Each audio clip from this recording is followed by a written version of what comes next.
Everyone to calm down in the back and settle down. Thank you, Mr. President. Mr. President,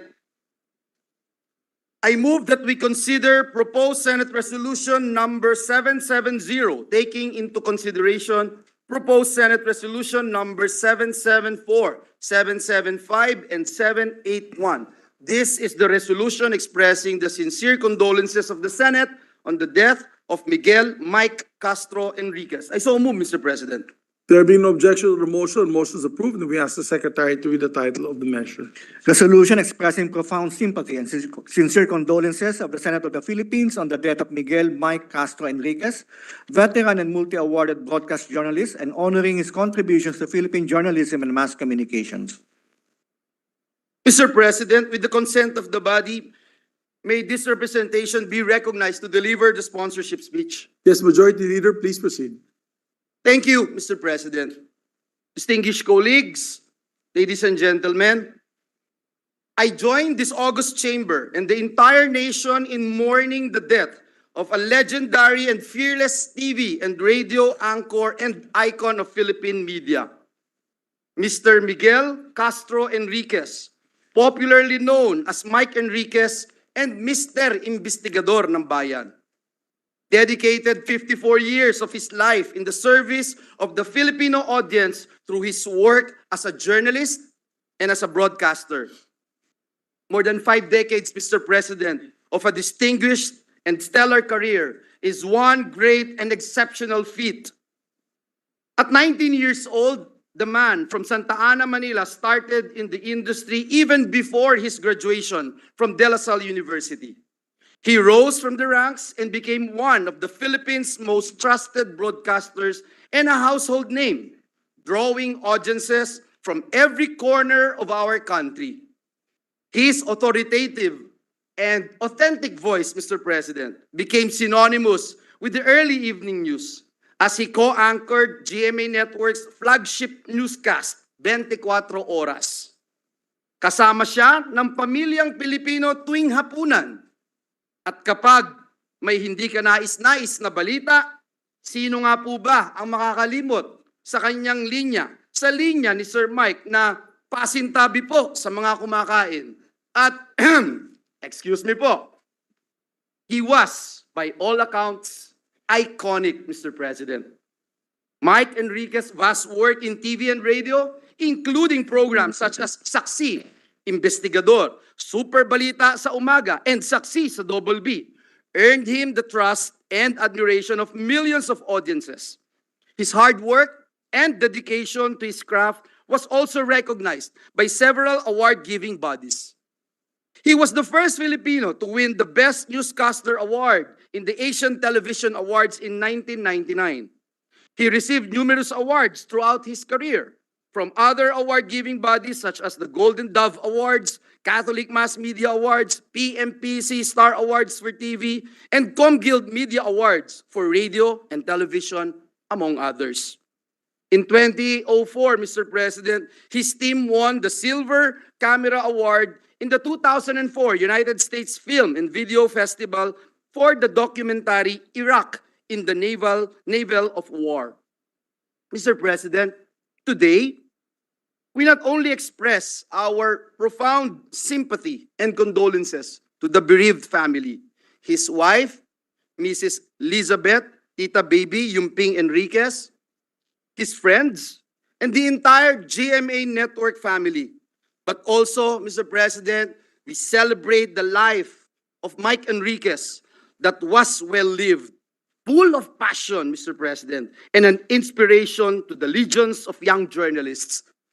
His journey as a broadcaster is a lesson of credibility, masterful broadcasting, and passion for the truth. Walang kinikilingan, walang pinoprotektahan, serbisyong totoo lamang. We would often hear him say this on the primetime news, Mr. President. He remained true to these words.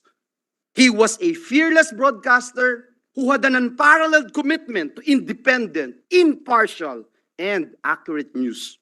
He was quoted by Tony Lopez in a tribute article published on August 31 when Sir Mike was asked about his awards that seemed to not stop coming. his eyes would light up, Mr. President, and say, the best award is when a mother asks me to have a picture with her 10-year-old son. He wants to be like you. Personally, Ginoong Pangulo, hindi ko po makakalimutan sa lahat ng karakteristik ni Tito Mike ay yung pong kababaang loob. Yun po yung kanyang humility, Ginoong Pangulo. Yun pong, despite his stature as a giant in the media industry, napaka-down-to-earth po niya, Ginoong Pangulo. Every time magkikita po kami, for many years, Mr. President, he would still be the one to make sure na siya yung unang babati sa iyo, Mr. President. Despite the fact, Mr. President, na na-starstruck po ako sa kanya noong nagsisimula po ako as Managing Director of Zoe Broadcasting Network. Mr. President, above all, his faith in our Lord Jesus Christ, his faith in God, lalo na po nung dumadaan po siya sa mabigat na karamdaman, through all the challenges and pain, he would always say, please pray for me. Please tell your dad, Senator Joel, to pray for me. Please tell your churchmates to pray for me. He knows, Mr. President, the importance of prayer, the importance of having that relationship to your master, to your creator, to our supreme being.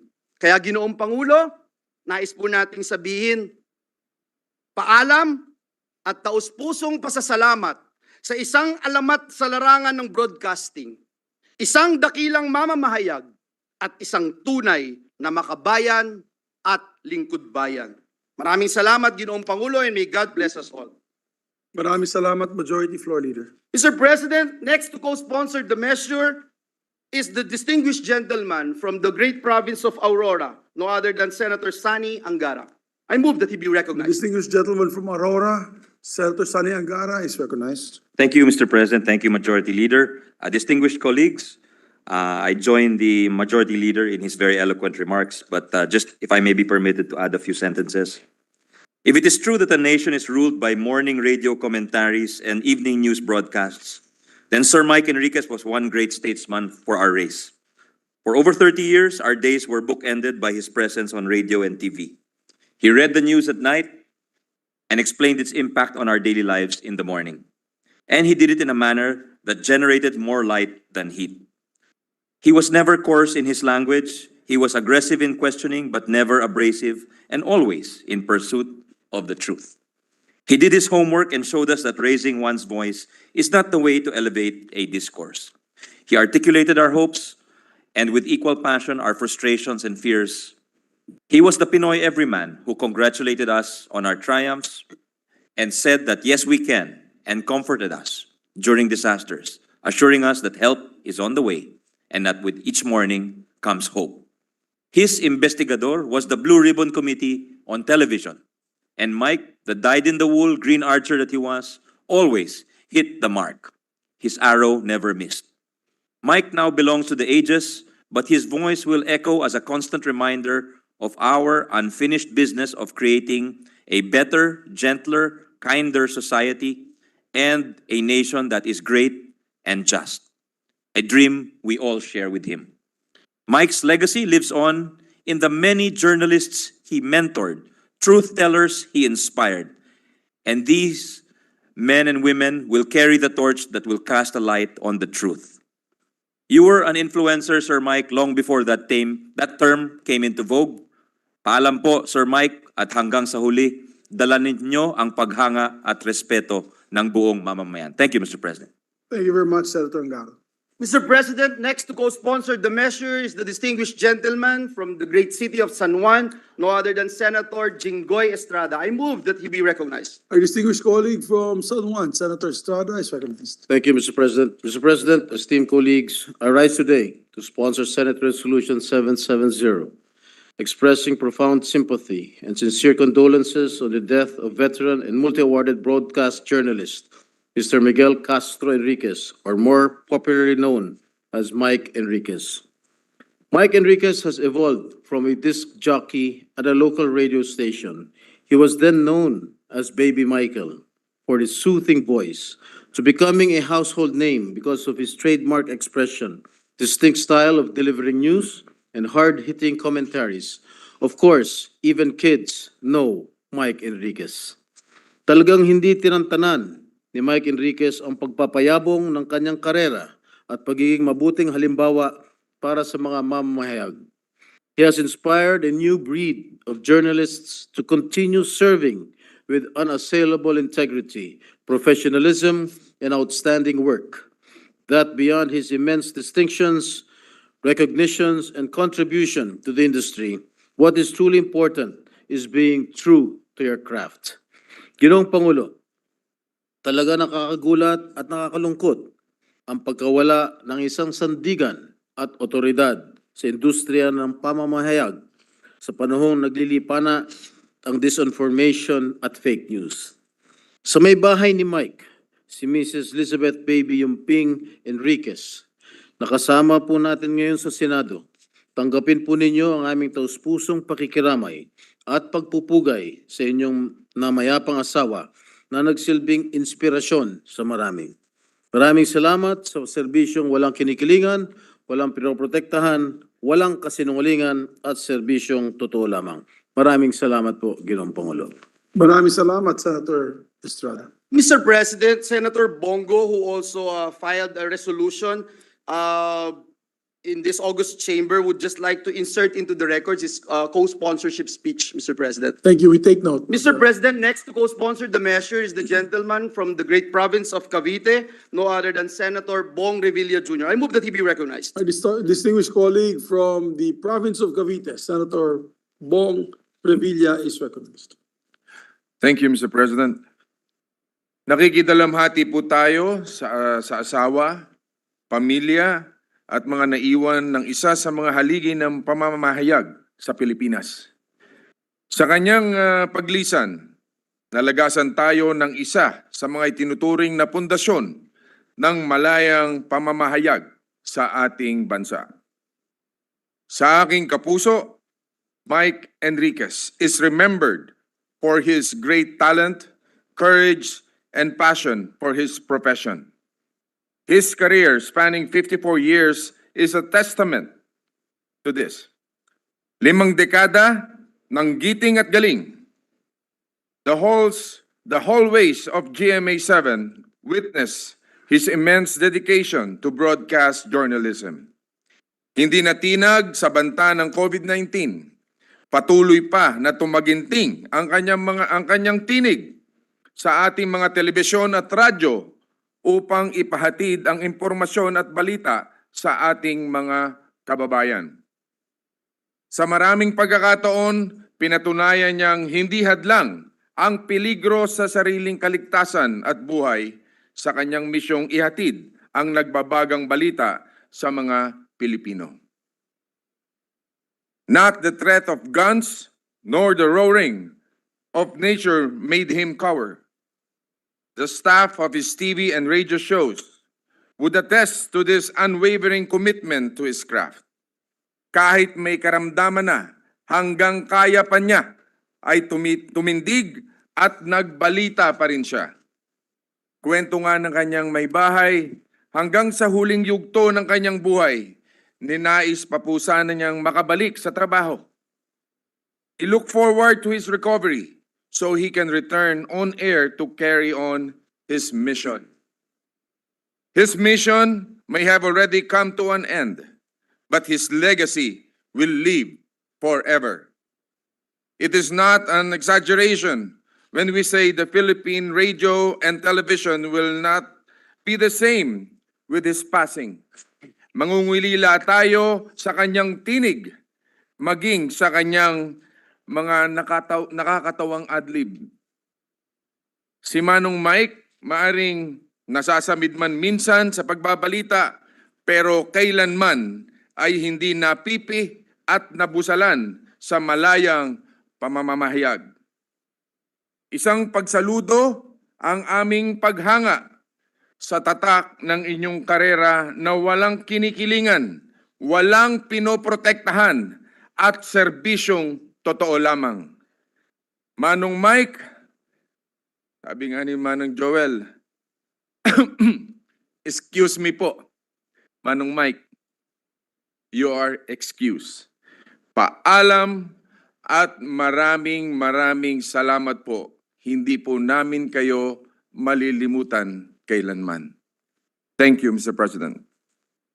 Thank you very much. Mr. President, the distinguished lady from Las Piñas City, Senator Cynthia Villar, is seeking the floor. I move that she be recognized, Mr. President. Our distinguished gentle lady or lady senator from the city of Las Piñas is recognized, Senator Cynthia Villar. Ma'am. I just want to manifest my support to the resolution honoring Mr. Enriquez and because for the information of everybody, ang kanya pong magulang ay nakatira sa Las Piñas. Kapitbahay ko po at malapit sa akin, kaya lang namatay na sila nung 2012. At ang kanyang mga kapatid ay nakatira pa rin sa Las Piñas. Kaya as a Las Piñeros, ako po ay full support sa family ni Mr. Enriquez at sana ay maka-recover sila sa kalungkutan ng kanyang pagyao. Marami pong salamat. Maraming salamat, ma'am. Mr. President, next to co-sponsor the measure is the gentleman from the province of Davao and Bohol, Mr. President, no other than Senator Ronald Bato de la Rosa. I move that he be recognized, Mr. President. Our distinguished gentleman colleague from the provinces of Davao del Sur and Bohol is recognized, Senator Bato de la Rosa. Thank you, Mr. President, Majority Leader. Mr. President, today it has been a few days since the passing of a legendary figure in newscasting, journalism, and mass communications. More than anything else, I express my condolences to the bereaved family, loved ones, and colleagues of Mike Enriquez. I am humbly standing before you today to co-sponsor proposed Senate Resolution number 770, expressing profound sympathy and sincere condolences of the Senate on the death of Miguel Mike Castro Enriquez. Throughout all the manifestation and speeches we will hear today, we will see in volume the value Mike Enriquez shared with all Filipinos. Many children grew up with fond memories of their childhood afternoons, coming to know his voice and figure, and not to mention his iconic line, "Excuse me po." Even my family knows his booming voice of authority and credibility. But behind the icon, Mr. President, was a man of excellence, integrity, and love for what he did.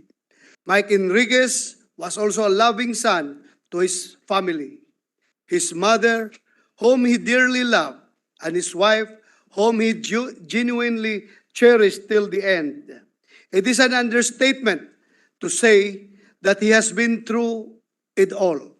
I am sure that he was ridiculed at times and experienced suffering from life's daily challenges, whether at work or in health-related terms. Still, he managed to push through it all because he possessed a trait that all great human beings share: the humility to live by their principles and the endurance to never give up on them. His life reminded me of a quote from Calvin Coolidge: "No person was ever honored for what he received. Honor has been the reward for what he gave." Mike never focused on the prize. He was always focused on what is right and true. Ika nga, hindi niya tinatantanan ang kahit sino, makapagbigay lamang ng serbisyong totoo. That's what he gave us all, what his whole life was all about. Sa mga masasamang loob, kung inaakala ninyo na sa pagpanaw ng investigador ng bayan ay makakabalik na naman kayo sa inyong mga dating gawi, nagkakamali kayo. In the words of Sir Mike, hindi namin kayo tatantanan. Maraming salamat, Mike. Your life's work and dedication will always be embedded in the lives of every Filipinos. Makakaasa ka na gagawin namin ang aming buong makakaya upang mapagpatuloy ang inyong nasimulan. Itaga mo sa bato. Thank you, Mr. President. Mr. President, the distinguished lady from the province of Pangasinan and Iloilo, would also like to co-sponsor the measure. I move that we recognize Senator Grace Poe. Our distinguished colleague from the provinces of Pangasinan and Iloilo, Senator Grace Poe is recognized. Magandang hapon po sa inyong lahat. Marami pong nasabi na magagandang katangian sa ating minamahal na si Mike Enriquez. Pero sabi nga nila, behind every great man is also a great woman. And so I'd like to pay tribute also to his wife, Elizabeth. Baby, I know that you really took care and supported Mr. Mike Enriquez. That's why he was able to do his work very well, and he was able to conduct himself fairly, and that's what we would like to express here in the Senate, our gratitude to him. Because as a journalist, it is important for him to report the truth without embellishment. As Senator Sani Angara mentioned, he didn't really put you in the spot to embarrass you. He just wanted to know the truth for the benefit of the public. And that we greatly appreciate. As politicians, of course, there are many things that can be said about us, but what we really want is for the truth to be known to the public. You guard us to be more responsible in our work. And that's what Mike Enriquez did. In the few times that he interviewed me, not only was it, well, I had to prepare for the interview for sure because I knew he would ask me facts. But it was also very entertaining and very light. And he made me feel comfortable. Kung wala ka namang tinatago, ay tatantanan ka naman niya. Pero kung may tinatago ka, talagang hindi ka niya tatantanan. So para sa akin, masaya ako pag ini-interview ni Mike at actually, bihira lang mangyari yon. Pero pag ini-interview niya ako, kahit maaga gigising ako para doon. So, his humility is really worth emulating. Hindi siya pa controversial lang para mapansin. And then, I also admired his strong faith because I saw both of you in church a few times. And he was very unassuming. So for those examples and virtues that he gave, we are so grateful. And again, to his wife, thank you for taking care of Mike. Maraming salamat po. Thank you, Mr. President. Mr. President, next to co-sponsor the measure is the gentleman from Davao and Isabela, no other than Senator Rafi Tulfo. I move that he be recognized. Our distinguished colleague from Davao and Isabela, as well as being one of our veteran reporters and is also in the same industry as Mike Enriquez, Senator, no other than Senator Rafi Tulfo. Thank you, Mr. President. I would also like to be made co-sponsor of the measure and allow me to add that, Mr. Chair, Mr. President, the passing of Mr. Mike Enriquez is not just a loss, a big loss for the broadcasting industry. His presence will surely be missed by the entire nation as the voice of current affairs. Para sa ating mga mamamayan, siya po ay isa sa mga mapagkakatiwalaang broadcaster. His integrity as a news anchor cannot be matched. He always reported matters as it was. And he knew how to balance fairness and courage as news anchor. Meron lang po akong maikling ikwento ang aking pong karanasan kay Sir Mike Enriquez, as I always called him.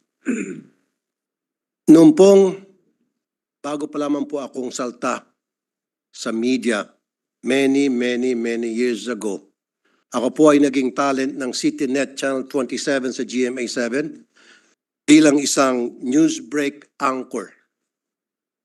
At pagdating ko po, unang pagdating ko po doon sa studio ng CityNet Channel 27 or ginagamit po namin yung studio ng GMA7 at ako po ay isang bagong salta, bagito, mahiyain.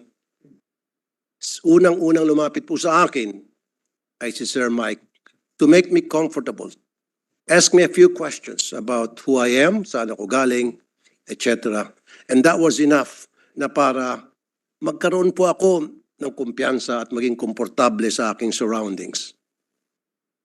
And many years after, ang sunod ko pong siyang nakita ay sa isang barbershop na pareho namin pinagugupitan, ang Bruno's Barbers, diyan sa Tomas Morato.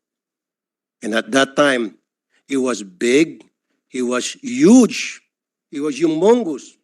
Higanti po siya sa industriya. And yet, siya po ang unang lumapit sa akin again para mangumusta. Like what Majority Floor Leader told us kanina, si Senator Joel Villanueva, napaka-humble po ni Sir Mike Enriquez. He will always make you comfortable. Kung ikaw po'y bagito sa industriya, he will teach you. He will talk to you. He will show you the ropes. He's ready to lend a helping hand para maging komportable ang isang bagong salta sa media. At tuwing nakikita po kami paulit-ulit sa Bruno's, palagi niya po ako nilalapitan at kinukumusta. Now, I will always remember that. Sir Mike, paalam sa'yo, ako po ay pupugay sa'yo and will always be. Maraming salamat sa naging kontribusyon mong, malaking kontribusyon sa industriya ng broadcast. Maraming salamat, Mr. President. Mabuhay tayong lahat. Maraming salamat, sir. Thank you, Senator Tulfo. Mr. President, next to co-sponsor the measure is our Deputy Minority Leader, Senator Risa Ontiveros. I move that she be recognized. Our Deputy Minority Floor Leader, Senator Risa Ontiveros, is recognized. Salamat kaayo, Mr. President. Taus-pusong pakikiramay sa inibig ni Sir Mike na umibig din sa kanya na si Ma'am Baby at sa inyo pong buong pamilya. Sa lahat po ng mga kaibigan ni Sir Mike at sa lahat po ng kanyang mga colleagues sa GMA7. Kasama na po ang anak ng isa pang higante sa GMA7 na si Tony Seva na nandirito rin kasama natin ngayong hapon. Mr. President, noon pong nagtatrabaho ako sa GMA7 mula early 1990s hanggang late 1990s, 5 po kaming co-anchors sa lumang programang GMA Network News. Si Leslie Espino, si Mari Caimo, si Vicky Morales, si Marga Ortigas at ako po. Dumating po yung panahon na isasara na po yung programang GMA Network News at maglulunsad ng 24 oras. At bagamat malungkot kami sa napipintong pagwakas ng GMA Network News, alam po namin at napatunayan sa habang panahon, lalo na sa pamumuno ni Sir Mike, na yan ay dahil ang isang mabuting bagay ay nagbibigay daan sa isang mas dakilang bagay. Nung una ko pong nakilala si Sir Mike, na-intimidate po ako sa kanya. Dahil hindi lamang po malakas ang kanyang boses, kaya nga may palayo siyang booma, kasi boom, pero malakas din po ang dating niya. Pero di tulad ng ibang mga tao na hanggang lamang malakas na dating, yung lakas ng dating ni Sir Mike ay may mahalagang laman. At sa kabila nung ganyang lakas ng dating, napaka mabait na tao niya, napaka mabuting tao. At habang nakasama ko siya sa newsroom ng GMA7, umugat po sa akin, Mr. President, at nanuot yung pag-unawa ko na isa talagang dakilang mamamahayag, isang dakilang tao, si Sir Mike. Punong-puno ng dignidad, isang tao na talagang gagalangin mo sa mahabang panahon. Kung kaya't, nung aming barkada ng 3 hanggang ngayon, sina Vicky at Marga at ako, ay nagluluksa dahil kay Sir Mike, pero hindi kami magpang-abot sa kanyang burol. Si Vicky ay nandun simula si Marga nung Webes, si Vicky nung Biyernes, at ako nung Sabado. Nagbabahaginan pa rin kami sa aming chat group hanggang ngayon. At kaya ko alam, Ma'am Baby, na hanggang ngayon, gaanong kahalaga sa aming 3, sa buong sambayan ng Pilipinas, si Sir Mike. Dahil mula man sa malapit, tulad ni Vicky, na pinalad na hanggang ngayon ay malapit na katrabaho at kaibigan ni Sir Mike. O mula sa malayo tulad namin ni Marga ay mahal pa rin po namin si Sir Mike. At damang-dama po namin ang kanyang pagmamahal sa aming mga katrabaho niya dati at katrabaho hanggang ngayon. Pagmamahal po niya sa marami niyang audiences at ang pagmamahal niya sa bokasyon ng pamamahayag. So Mr. President, muli po, taus-pusong pakikiramay, yakap mahigpit po sa inyong lahat, Ma'am Baby, at kasama po ng lahat ng mga kasama ko dito sa Senado. Isang nagmamalaking pagpupugay. Mabuhay po habang panahon ang legasya ni Sir Mike. Mr. President, Senator Robin Hood Padilla is seeking the floor. I move that he be recognized. Our distinguished colleague, Senator Robin Hood Padilla is recognized. Maraming salamat po, Ginoong Pangulo, at sa ating pinunong mayorya. Gusto ko lamang pong ipadama sa ating lupon na ang isang katulad po ni Ginoong Mike Enriquez ay maihahalin tulad sa mga ilustrado. Sa atin pong mga katulad nila Jose Rizal, nila Marcelo del Pilar, noong sa panahon po nila ay yung La Solidaridad. Ito po yung mga mamamahayag na mga walang takot na nakipaglaban para isulong po ang kapakanan ng taong bayan. At kung titingnan po natin yung araw ng kanyang pagyao, Agosto 29, ito po ay napakahalaga rin sa ating kasaysayan dahil ito po yung labanan dyan sa San Juan. Na talagang nahahalili po siya sa mga bayani. At nakakatuwa din pong isipin, yung sumunod pong araw, August 30, ay National Press Freedom Day. Kaya po itong pagkakataon na ito na makapagbigay pugay sa yumao nating matapang na nakipaglaban para sa kapakanan ng taong bayan ay isa pong karangalan. Kaya ako po ay nakikiramay muli sa kanyang may bahay, kay Ma'am Baby at sa kanya pong pamilya at sa buong Kapuso Channel. Maraming salamat po, Ginoong Pangulo. Maraming salamat. Mr. President, last but not the least, to co-sponsor the measure is our distinguished colleague from the great province of Antique, our Senate President Pro Temp, no other than Senator Lauren Legarda. I move that she be recognized. Our distinguished Senate President Pro Tempore, Senator Lauren Legarda is recognized. Thank you very much, Mr. President.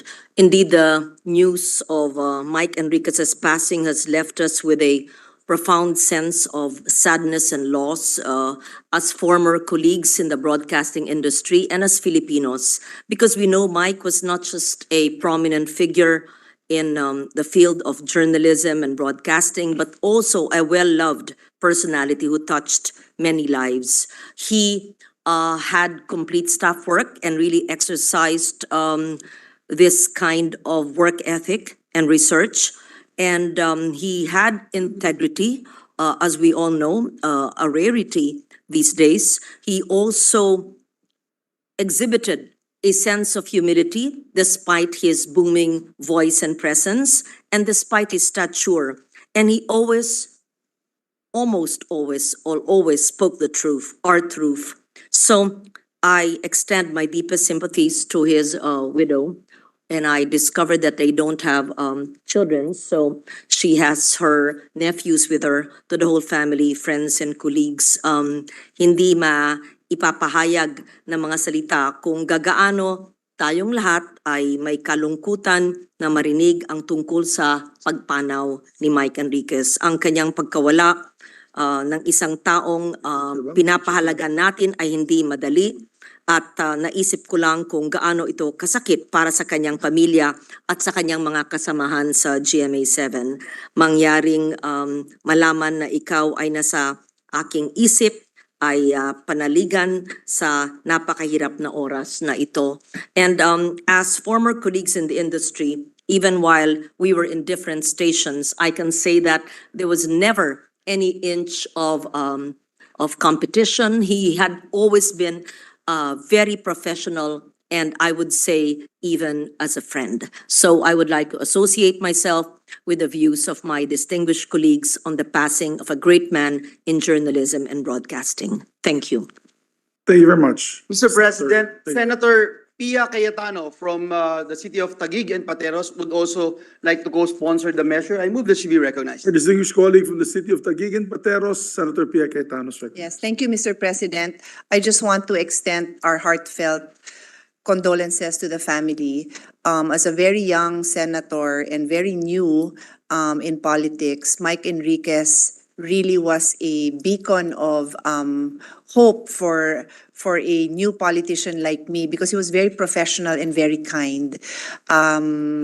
Wala pa hong internet, well, may internet naman, pero hindi pa active ang social media when I was a new politician. So yung inaabangan talagang mga tao is kung ano yung mga balita ng mga iba-ibang talk show host and of course the news sa radio and sa TV.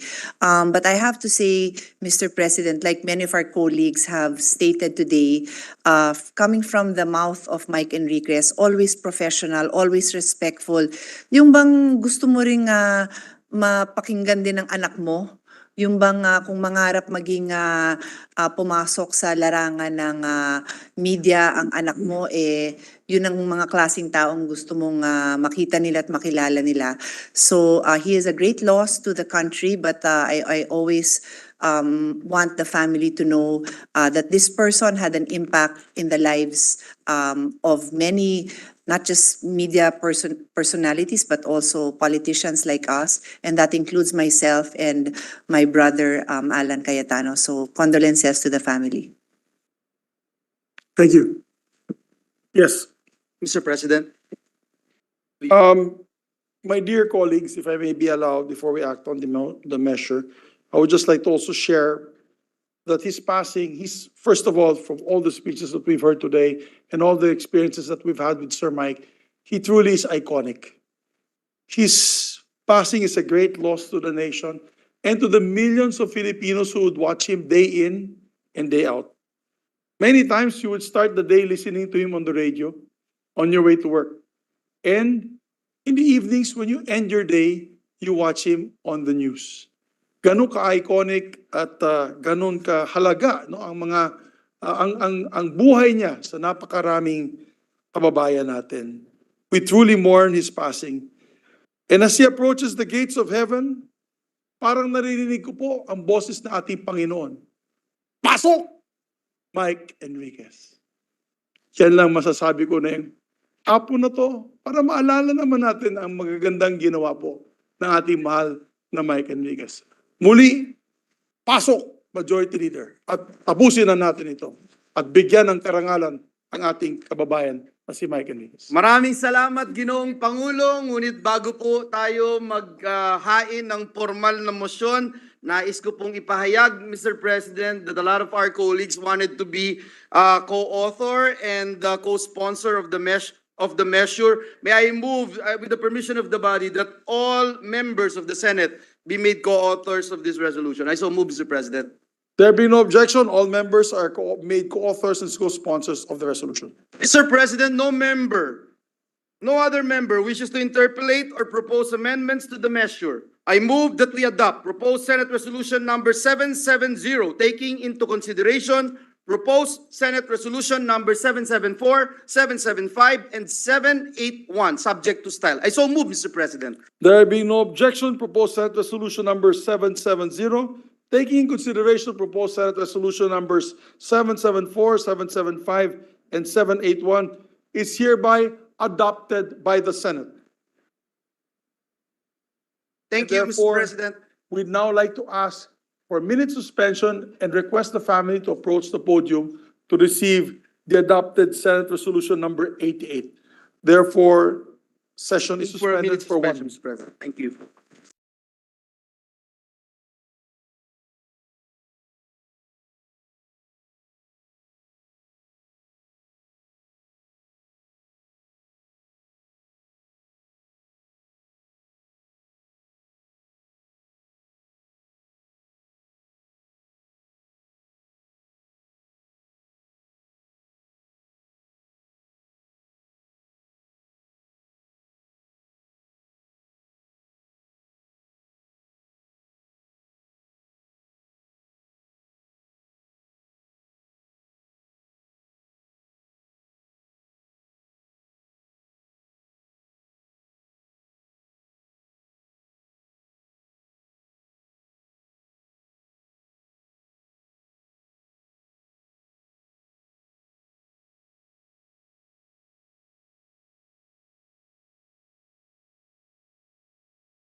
Assume.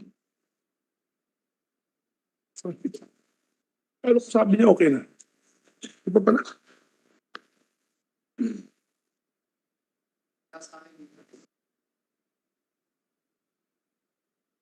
I have going to this event. What's advanced? Mr. President, with the permission of the body, I move that we resume consideration of Senate Bill number 2426 under Committee Report number 107. This is the bill on Tatak Pinoy, Proudly Filipino Act. So move, Mr. President. There be no objection, motion is approved. Siya lang yung red card. Ibang red. May I have a copy of the, Ibang red. ano? Yes, Mr. Senator. President, the parliamentary status of the measure is that we close the period of interpellations and debate, and with the consent of the body, I move to open the period of amendments. So move, Mr. President. There be no objection, motion is approved. Mr. President, with no committee amendments, I move that we close the period of committee amendments and open the period of individual amendments. So move, Mr. President. There be no objection, motion is approved. President, I move that we recognize the sponsor of the measure, the distinguished gentleman from the great province of Aurora, our chairperson of the Senate Committee on Finance, Senator Sani Angara. So move, Mr. President. Our distinguished colleague, Senator Sani Angara, is recognized. Thank you once again, Mr. President, the distinguished Majority Leader and esteemed colleagues. If we'll go page by page, is that proper, Mr. President? Yes, we'd like to Nothing start. on page one, Mr. President. Yeah, we Let start our at page colleague, one, so no make amendments on amendments. page one. There being none, we'll move forward to page two, Your Honor. On page two, we have one on, in section 2 on line 12, Mr. President. Proceed. If I may, after the word comparative in page 12, to insert the words or competitive. I so move, Mr. President. This is on line 12, Yes, Mr. President. page two, line 12. Is there any objection to the amendment? There being none, amendment is accepted. Thank you, Mr. President. On page 2, line 16, this is also still section 2. Page 2, line 16, after the word services, to insert the phrase and to ensure adequate and steady supply of highly skilled and adaptive workforce and human resource. And then to continue, the state shall develop and promote. Yes. Is that correct? I so To move, Mr. continue the President. line. Yeah. There being no objection to the amendment is adopted by subject to style.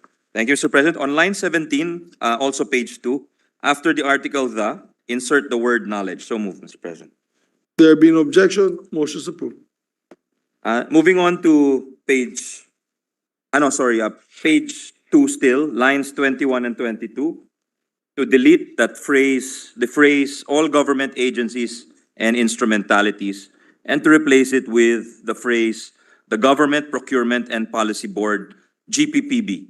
So move, Mr. President. Is there any objection? There being none, the amendment is approved.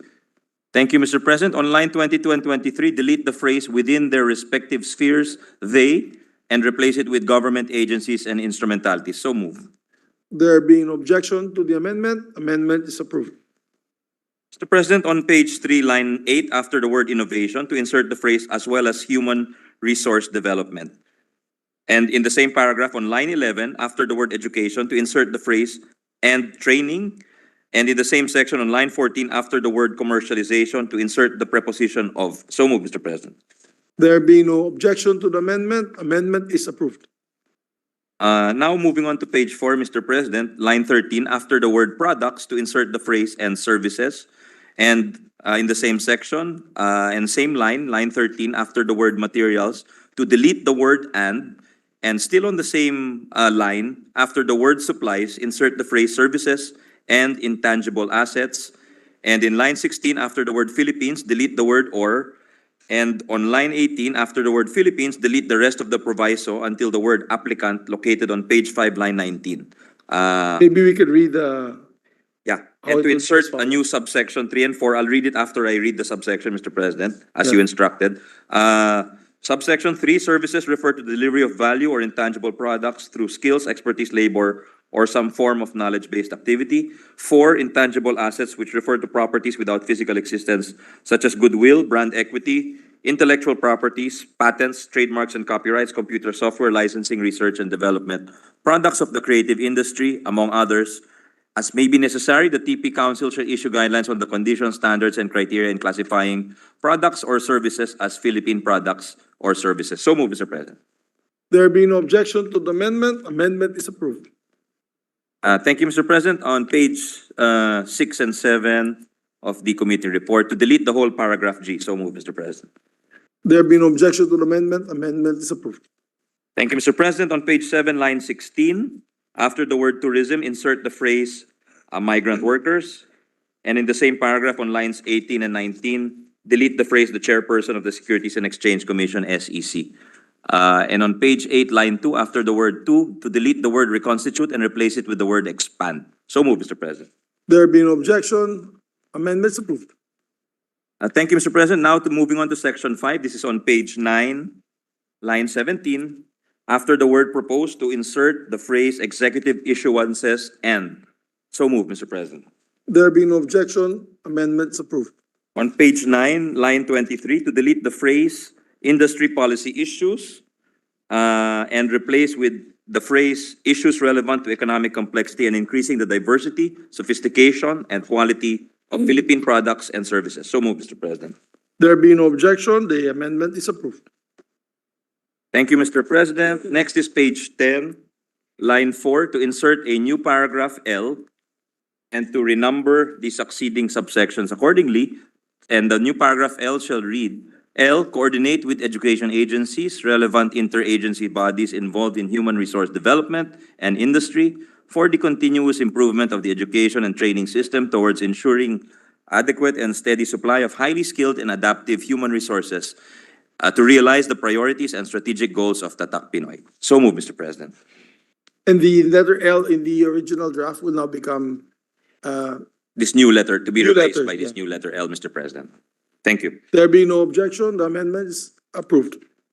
Thank you, Mr. President. On page 11, lines 4 and 5, to delete the phrase TP Council and replace it with DTI. So move, Mr. President. There being no objection to the amendment's approved. On page 12, line 11, to delete the word funded.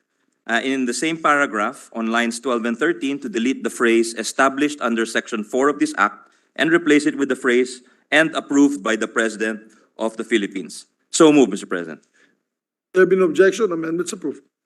On page 12, line 17, after the word market, to insert the following provisos.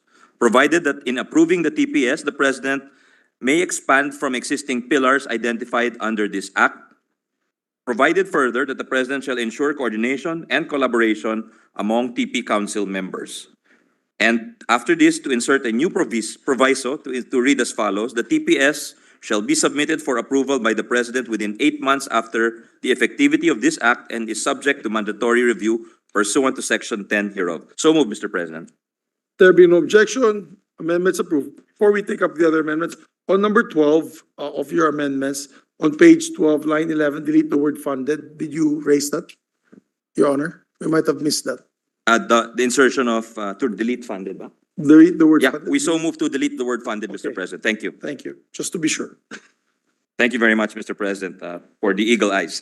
Thank you. Mr. President, next is on page 14, lines 1 and 2, to delete the phrase a period of at least 6 years and to replace it with the phrase the same period as the PDP from which it was based on. And on line 2, to delete the phrase provide for midterm updates and to replace that with the phrase be updated. So move, Mr. President. There being objection to the amendment's approved. Thank you, Mr. President. Next is page 15, line 22, to delete the phrase to this end and subject to style to on line 23 after the word hereby insert the word automatically. So move, Mr. President. There being no objection, amendments approved subject to style. Next is page 16, line. But it continues on the same page 15, line 23, delete the phrase investment. Do we continue with that, Your Honor? Yes. Yeah, you skipped that. Thank you, Mr. President. On page 16, lines 1 to 5, to delete the phrase for purposes of entitlement to fiscal incentives under Title 13 of the National Internal Revenue Code, NIRC as amended. The Tatak Pinoy programs and plans shall comply with the existing evaluation process and reportorial requirements according to Section 300 of the NIRC. And we insert the phrase, the grant, administration, and monitoring of fiscal incentives to identify Tatak Pinoy investment projects and activities under this act shall be governed by Title 13 of the NIRC as amended. So move, Mr. President. Ask for minute suspension.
I appreciate the Senate leadership pointing out that I skipped something in my own amendments. So if I could, in addition to what was mentioned, on the same page and the same section, page 15, line 23, if we may delete the phrase investment priority sector to replace it with the phrase list of priority activities that will form part of the prevailing SIPP for the first 3 years of the implementation of this act. Thereafter, the inclusion of the Tatak Pinoy activities and projects in the SIPP shall be supported by a formal evaluation process or report pursuant to Section 300 of the National Internal Revenue Code. As amended, the TP Council shall prescribe measurable eligibility criteria for the inclusion of the Tatak Pinoy projects and activities in the SIPP. So, in addition to what we read out earlier. we so move, Mr. President. There being no objection, amendment is approved. Page 14 na.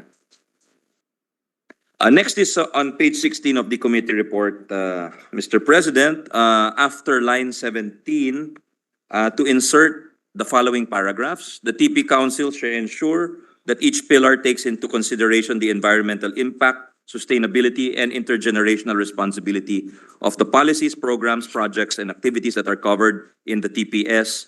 The TP Council shall include wherever it is appropriate in the TPS, interventions that encourage more responsible and sustainable consumption and production. So move, Mr. President. There being no objection, amendment is approved. Thank you, Mr. President. On page 18, line 14, this is section 12 on domestic preference. Line 14, to delete the entire item B and to renumber the succeeding items accordingly. And on the same paragraph, line 16, to delete the proviso provided finally that domestic preference under this act shall extend only to Philippine products and services in sectors and economic activities covered by the TPS. I so move, Mr. President. There being no objection, motion is approved. Thank you, Mr. President. On page 19, lines 11, 14, and 17, to replace the words Tatak Pinoy with Philippine. So move, Mr. President. There being no objection, amendment is approved. And now we have on page 19, line 21, we move to insert a new section, section 15, and to renumber the succeeding sections accordingly, Mr. President. And the new section 15 shall read as proposed. Section 15, green lanes for Tatak Pinoy projects. The concerned national government agencies, including the regional and provincial offices, government-owned or controlled corporations, quasi-judicial bodies, other government instrumentalities, and local government units involved in the issuance of permits, licenses, certifications, or authorizations shall establish a green lane within their offices in charge of expediting and streamlining the processes and requirements for the issuance of permits, licenses, certifications, or authorizations of the Tatak Pinoy investments duly identified in the TPS. For this purpose, the above agencies or offices shall designate an account officer for the green lane, and the above agencies shall act on the applications within the prescribed processing time, provided the concerned agency or LGU citizens charter, which shall not be longer than the periods prescribed under RA 9485 as amended. So move, Mr. President. There being no objection to the amendment is approved. This is inspired by your law, Mr. President, the ease of doing business Still law. doing business. Yes. Thank you. Thank you, Mr. President. On page 19, line 22, to delete the phrase broad buy-in and acceptance and to replace with dissemination and policy coordination. So moved, Mr. President. There being no objection, amendments approved. On page 20, line 6, insert a new section 16 and to renumber the succeeding sections accordingly. The new section 16 shall read, Section 16, Development of Philippine Products or Services. In the availment of incentives, the BOI shall determine through the SIPP that the Tatak Pinoy activities as identified in the TPS that will be required to utilize Philippine products in developing their products or services, if produced or manufactured domestically in sufficient quantity or of comparable quality and at reasonable prices. So moved, Mr. President. There being no objection, amendments approved. On the same page, Mr. President, page 20, line 12, to insert a new section 17 with the succeeding correct numbering. And the new section 17 shall read, efficient implementation of the VAT refund. Notwithstanding any existing rules, the BIR shall implement a streamlined requirement and process for faster VAT refund of entities with Tatak Pinoy related transactions in order to avoid any cash flow concerns of any Tatak Pinoy programs, projects, or activities. So move. There being no objection, amendments approved. On page 20, after line 20, to insert a new section 19, which will read as follows. Section 19, amendatory clause. Number 1, to align with the policy of this act to mandate preference for Philippine products and services in government procurement, Section 43 of Republic Act Number 9184, otherwise known as the Government Procurement Reform Act, is hereby amended. 2, to harmonize definitions on qualified Philippine products and services for purposes of government procurement, Sections 2 and 3 of Commonwealth Act Number 138 are hereby modified. And 3, any other provision of laws, orders, agreements, rules, or regulations contrary to and inconsistent with this act are hereby amended or modified accordingly, Mr. President. So move. There being no objection, amendments approved. On page 20 to 21, line 21, Mr. President, to delete the paragraph Sections 2 and 3 of Commonwealth Act Number 138 insofar as it restricts the definition of domestic products to those substantially from articles, materials, or supplies of the growth, production, or manufacture of the Philippines are hereby repealed. And on page 21, line 3, to delete the phrase any other provision of and insert the word all. And on the same page, line 4, after the word act, to delete the word is and replace with the word are.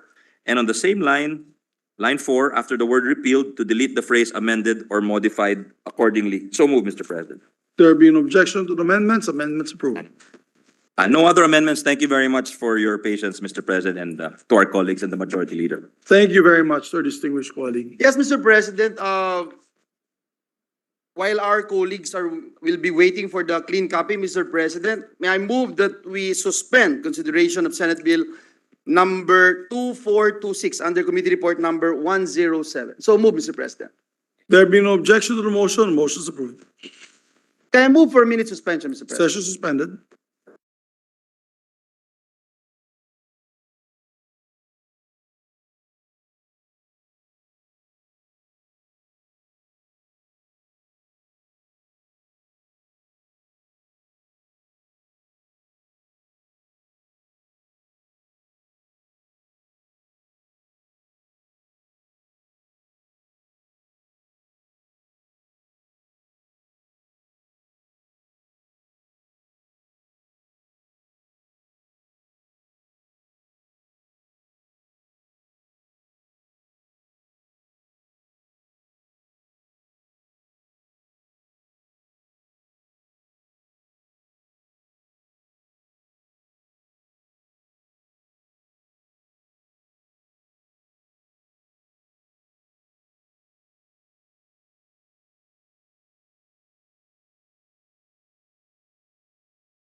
Thank you, Mr. President. Mr. President, this juncture and with the permission of the body, I move that we resume consideration of Senate Bill number 2243. This is the bill on Philippine Salt Industry Development Act. So move, Mr. President. There being no objection, motion is approved.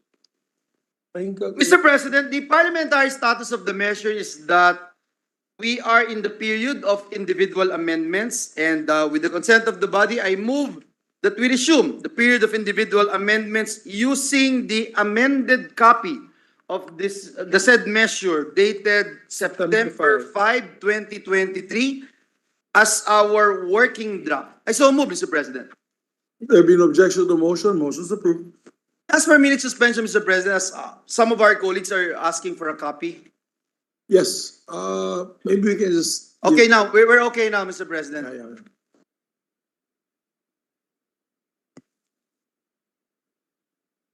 Not less than Assistant Secretary. Okay. Yes.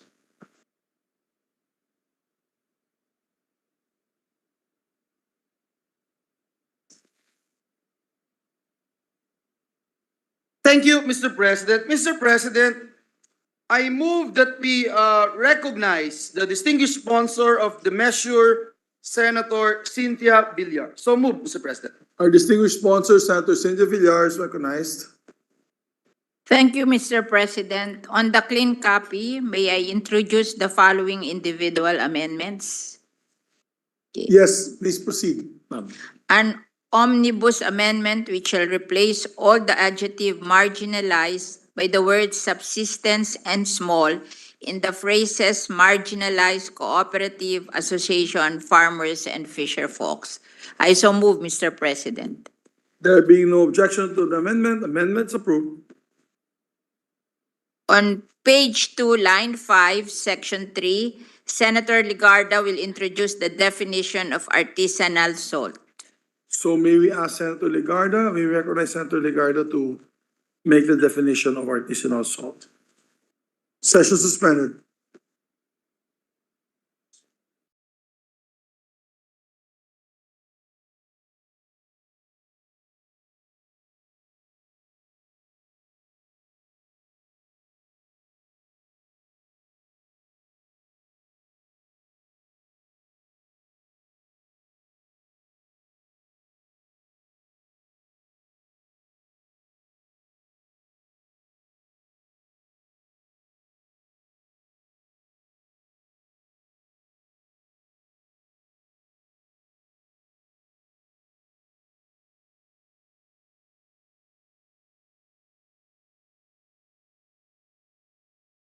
Of the sponsor, we'd like to recognize Senator Ligarda, who will introduce the definition of artisanal salt.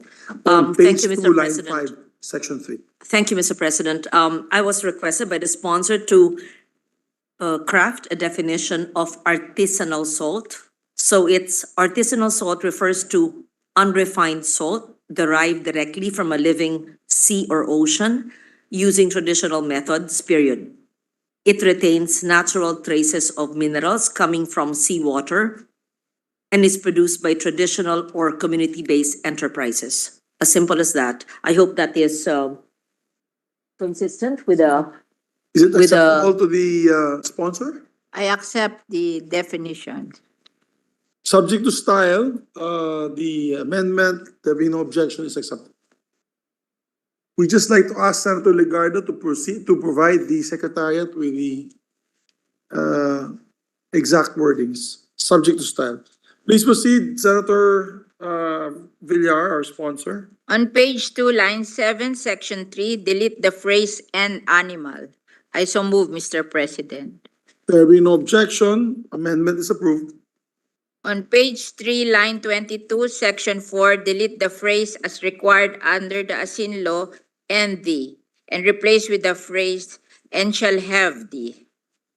I so move, Mr. President. There being no objection to the motion and the amendment, amendment is approved.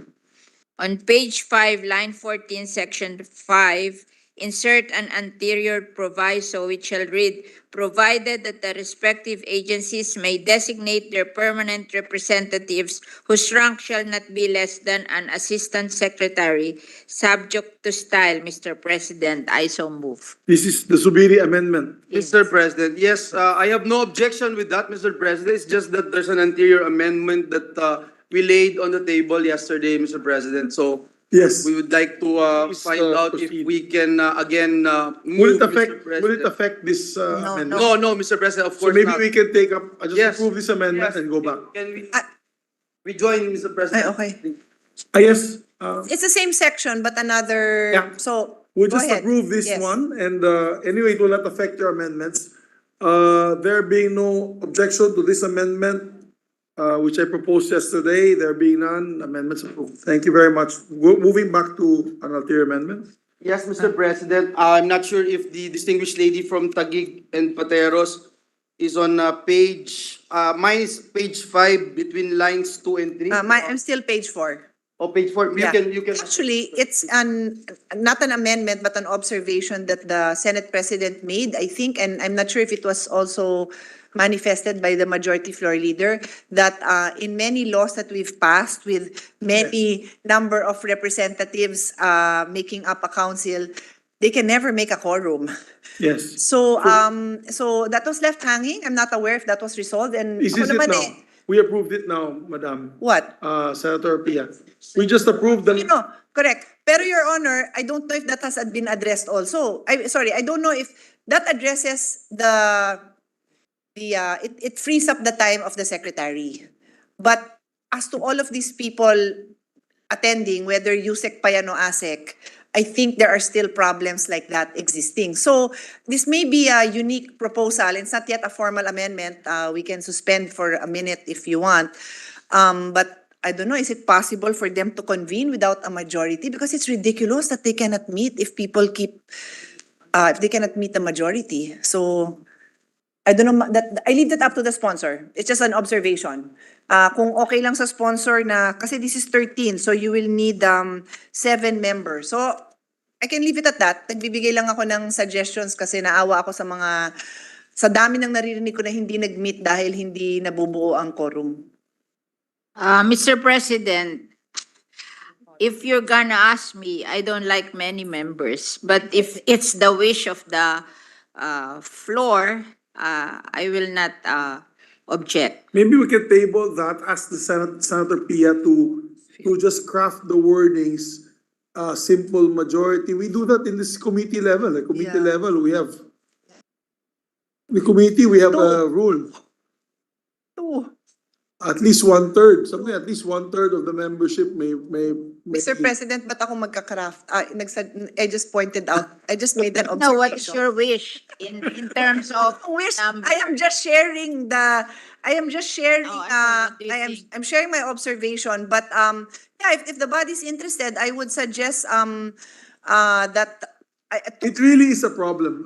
Problem. Madam Sponsor and Senator, we were discussing that yesterday and I pointed that out, that there is really a difficulty in trying to get a quorum for them to make any logical decision or any conclusion on their discussions.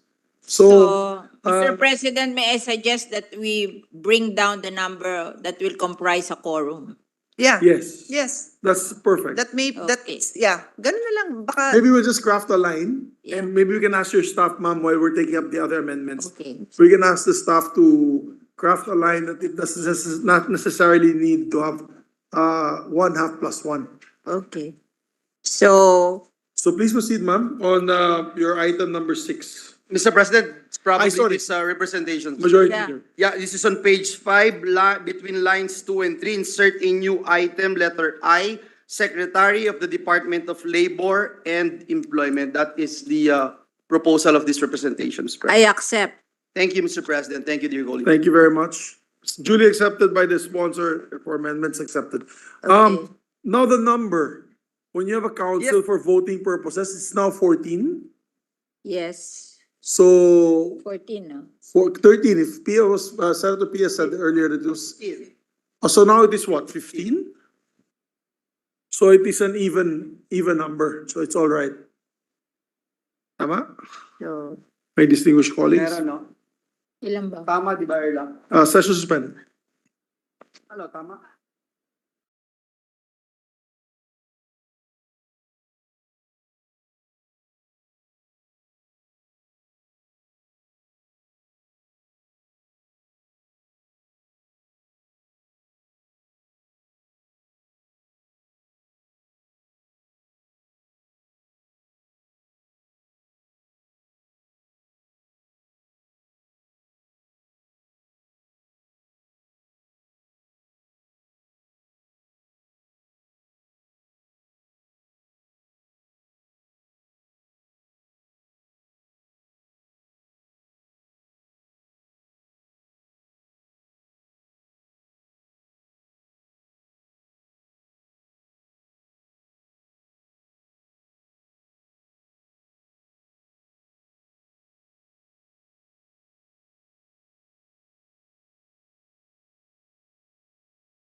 So there are 18 members, Mr. President. Yes, and I was, when we were on break, we're discussing with the minority floor leader that in the deliberative body, it's always good to have an even number, so, I mean, an odd number, so that there's always going to be if there's a tie, there'll always be a tiebreaker. But in this case, for the good of the salt industry, hindi naman siguro magkakaroon ng tie dyan sa botohan. There probably will be a unanimous consensus among What all is the, stakeholders. Mr. So President? we can proceed. We accepted the motion of the majority leader, Yes. and therefore we can proceed to your What next. is your opinion on what is the quorum? Did your staff, one third? 1/3? 6? One Six. third, you can just say one third, ma'am, will constitute a quorum, So I will move that we insert subject to style. on the on page 5, line 14, section 5, that quorum would be 1/3 of the members. Yes, will constitute. Subject to style. Subject to style, so that Okay, the secretary. thank you very much. There being no objection, amendments approved.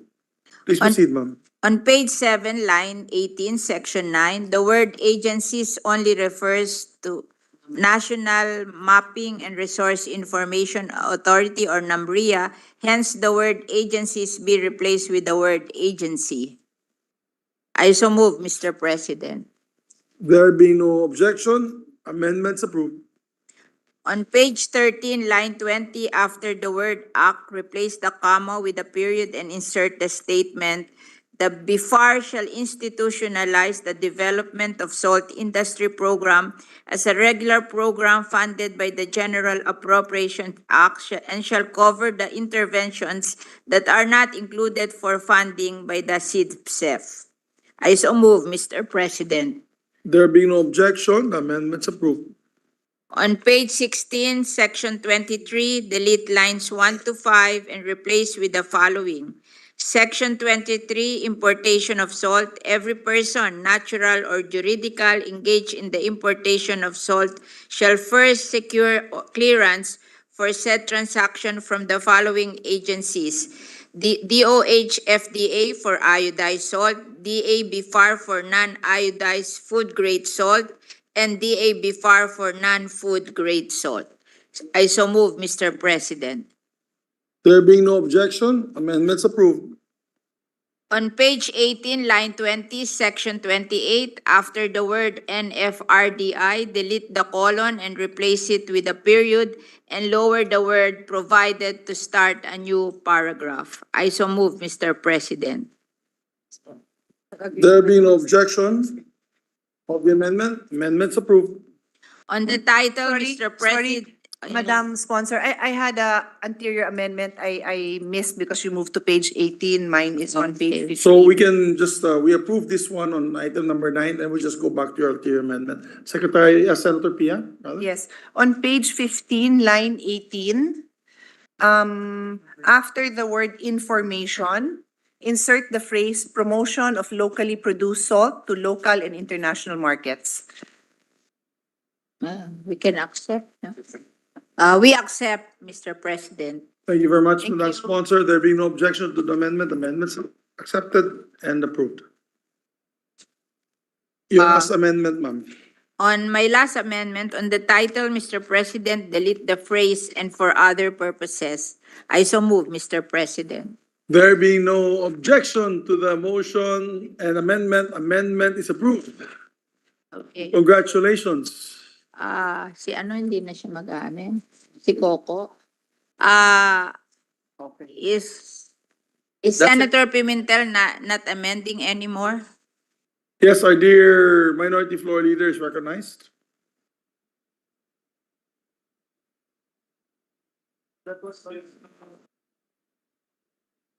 Yes, Mr. President, thank you. This is the attempt to save the artisanal salt industry, Mr. President. So,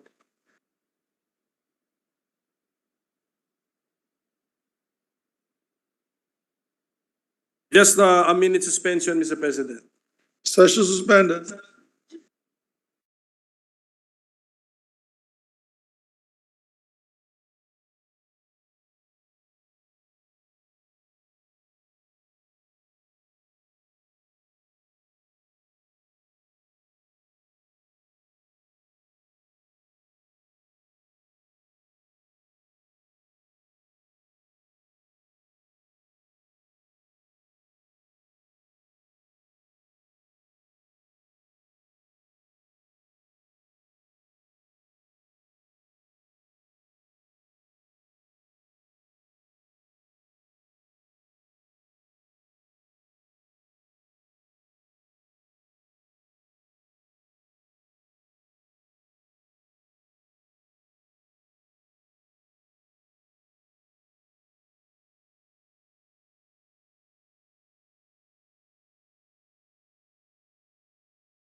Mr. President, may we recognize the distinguished minority leader, Mr. President, Senator Coco Pimentel. Our distinguished minority floor leader, Thank Senator you. Coco Pimentel, is recognized. Thank you, Mr. President. This amendment is an attempt, again, I say it, to save the artisanal salt industry and help them actually prosper, Mr. President. On page 16, line 14, after the word production, insert the following phrase, comma, as well as of artisanal salt, comma. And then on line 15, after the word country, we put a period ending the sentence, Mr. President. I so move, Mr. President. Is there? Then we will would make the the deletions sponsor, later. Would the sponsor accept the amendment? I accept. Okay. It's duly accepted by the sponsor. There being no other objections, amendment is approved. And because of that amendment, Mr. President, I therefore move that we, on page 16, line 15, beginning with the word thereby, we delete all the entries up to line 20, up to the word salt, period. We delete this, Mr. President, and then the sentence starting with importers, comma, traders, we push down to be a new paragraph, Mr. President. Is there an acceptance from the sponsor? I accept. There being no other objections and accepted, yes. No, yes. no objection, go ahead. No objection from our members. The amendment is approved. Just a manifestation, Mr. President. Please proceed. We did not object to the deletion of that phrase which gives the DOH the authority to review and continue its national iodization program because that is inherent in their mandate, no? So in this bill, which this was included in obviously the version that we were discussing, I'm okay that it's taken out because it is the mandates. But I want the record to show because when this is discussed in the future among the agencies and DOH has a policy and whatever their policy is, if they decide na hindi na pala kailangan mag-iodization, wala na palang deficiency sa iodine ng mga pregnant mothers natin, ang mga lactating mothers natin. We have no more issue of stunting of our children. We have no more issue of this infant's brain not developing because of a lack of iodine. Then that's their prerogative, Your Honor. So I want that to be clear in the record that the duty of DOH to oversee and to make policies with whatever supplementation they need, iodine or whatever remains. Thank you. Thank you, Ma'am Pia. Yes, Senator Risa. Salamat kaayo, Mr. President. Also, no objection to the amendment just approved by the Senate. Just to make of additional record, this input from UNICEF on why, as a general principle, the rationale on the mandatory iodization of food-grade salt. I would just like to make this of record, Mr. President. So from UNICEF, the World Health Organization states that all food-grade salt used in household and food processing should be fortified with iodine as a safe and effective strategy for the prevention and control of iodine deficiency disorders. Strong recommendation. In other words, WHO recognizes that food-grade salt should be iodized, not only if it is produced by large-scale producers, but also if it originates from small-scale producers. In many countries around the world, salt produced by small-scale producers is an important source of iodine for many households. Oftentimes, such salt is predominantly consumed by the poorest and most marginalized groups. As a result, ensuring the iodization of salt originating from small producers is important to address health inequities. As an emerging trend in some countries, artisanal salt has been promoted as a natural and unrefined product, making it attractive for special applications and packaged as a value-added commodity. As a result, producers are not willing to add iodine to this type of salt as the addition of a chemical is viewed to degrade the natural status of the product. This marketing strategy of a natural product negates the fact that iodine is natural to the sea, from which most salt is produced, and that iodine has no taste, color, or smell. Furthermore, the Iodine Global Network and its partners strongly oppose such exemptions to salt iodization programs as they could lead to a decline of iodine in diets. Indeed, iodine deficiency has emerged as a vulnerability in countries such as Sweden, where there is an increased use of gourmet salts that contain no iodine. In aggregate, and this is from UNICEF, Mr. President, in aggregate, it is therefore clear that the gourmet salts should not be exempted from mandatory salt iodization. So just for the record, Mr. President, recognizing also that the Senate has provided for a more limited and specific definition of artisanal salts in our definition of terms, and also that the mandate of the Department of Health either to sustain or to change its policy on such issues stands. Salamat kayo, Mr. President. Thank you very much for the manifestation, Your Honor. Yes, Senator Pia Cayetano.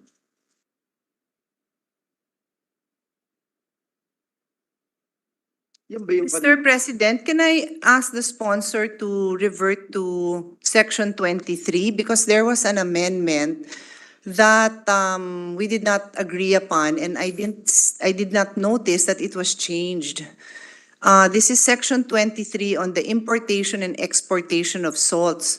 So do I understand correctly that there was an amendment just prior to this Section 25 that changed letter A of food grade salt to iodized salt?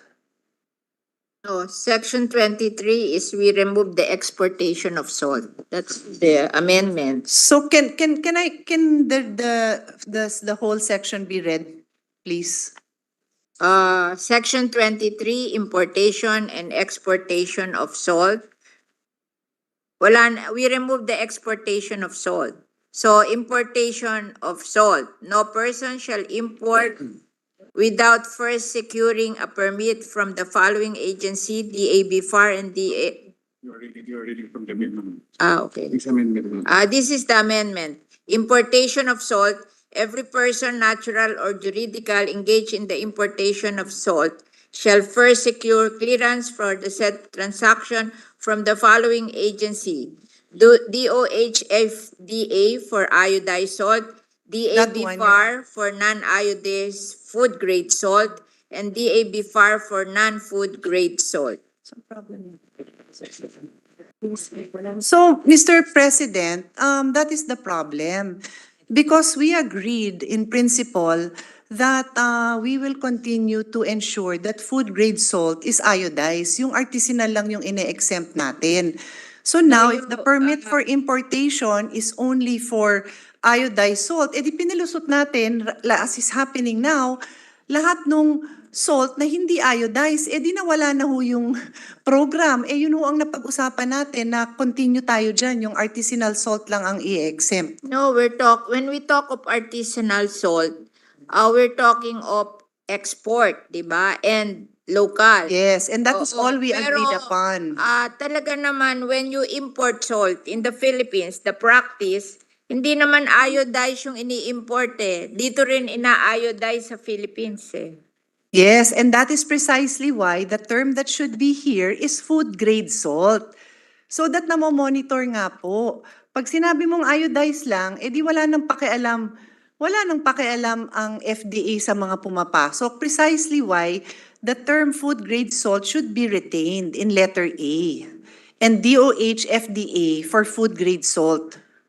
That is the provision that was there last night, and that is what I thought we had agreed upon. The clean copy has no letter A eh. The clean copy I have has a letter A. The clean copy we have has no letter A. So then we have to ask the secretariat or your staff how come the clean copy I have has a letter A. And even the copy coming from your office has a letter A. So,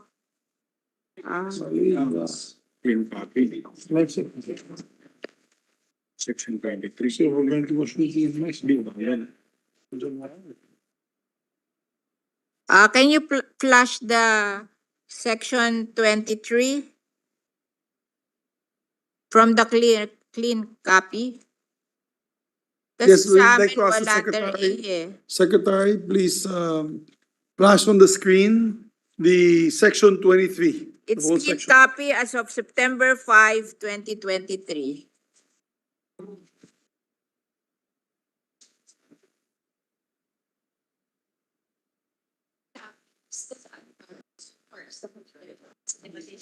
Yes, it's okay. We'll just show that. Session suspended. Why don't you,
President, in section 23, we'll just remove an exportation, which will read importation of salt.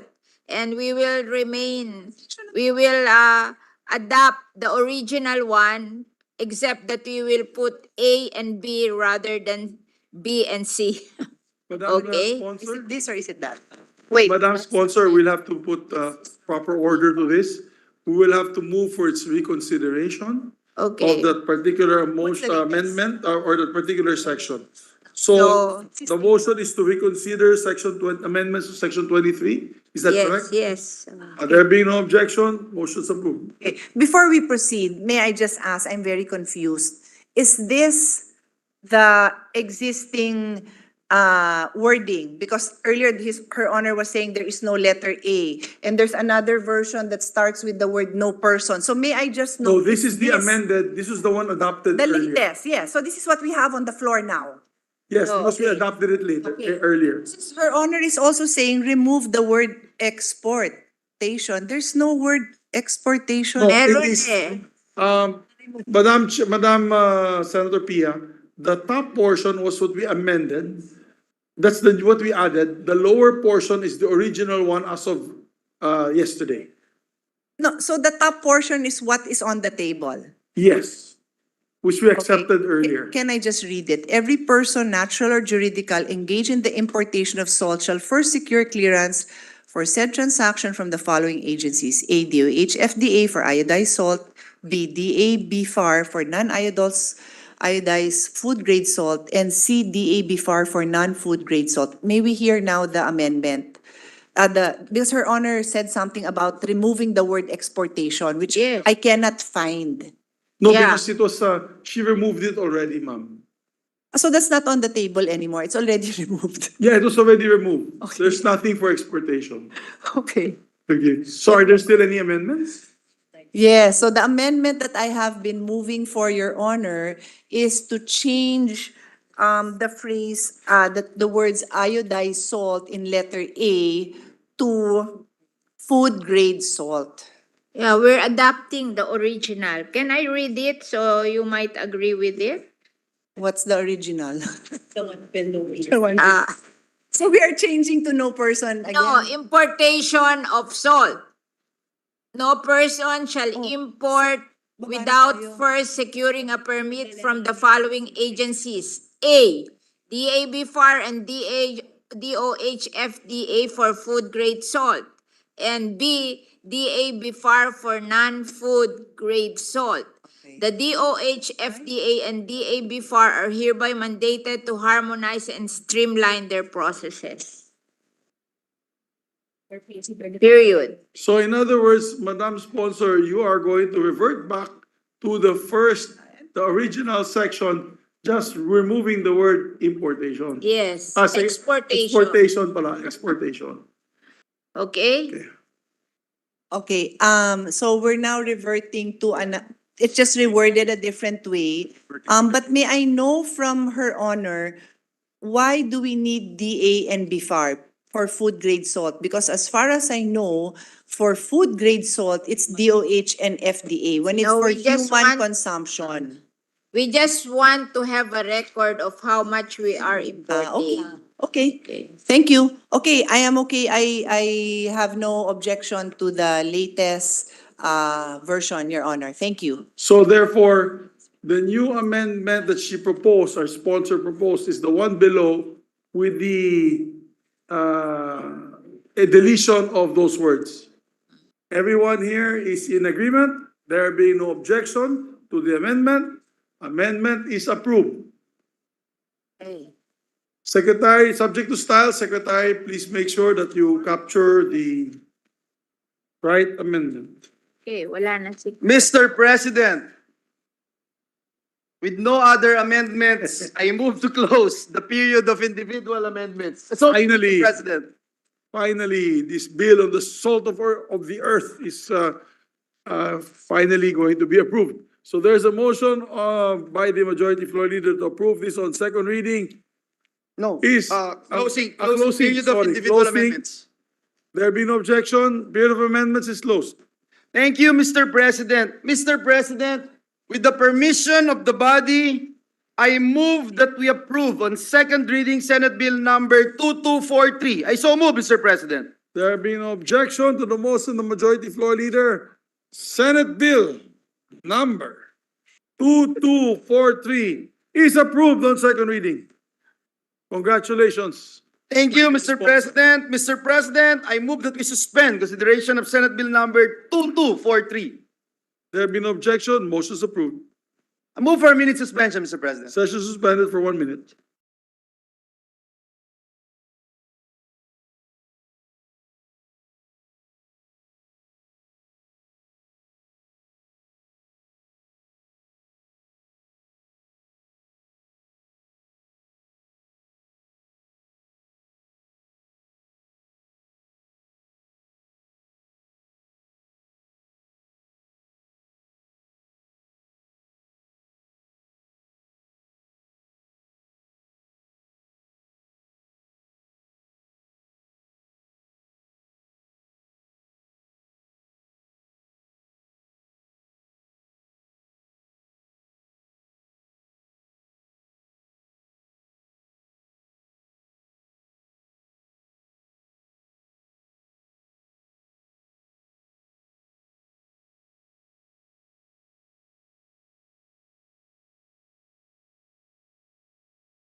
At this juncture and with the permission of the body, I move that we resume consideration of Senate Bill number 2200. This pertains to the Basic Education, Mental Health, and Wellbeing Promotion Act. I so move, Mr. President.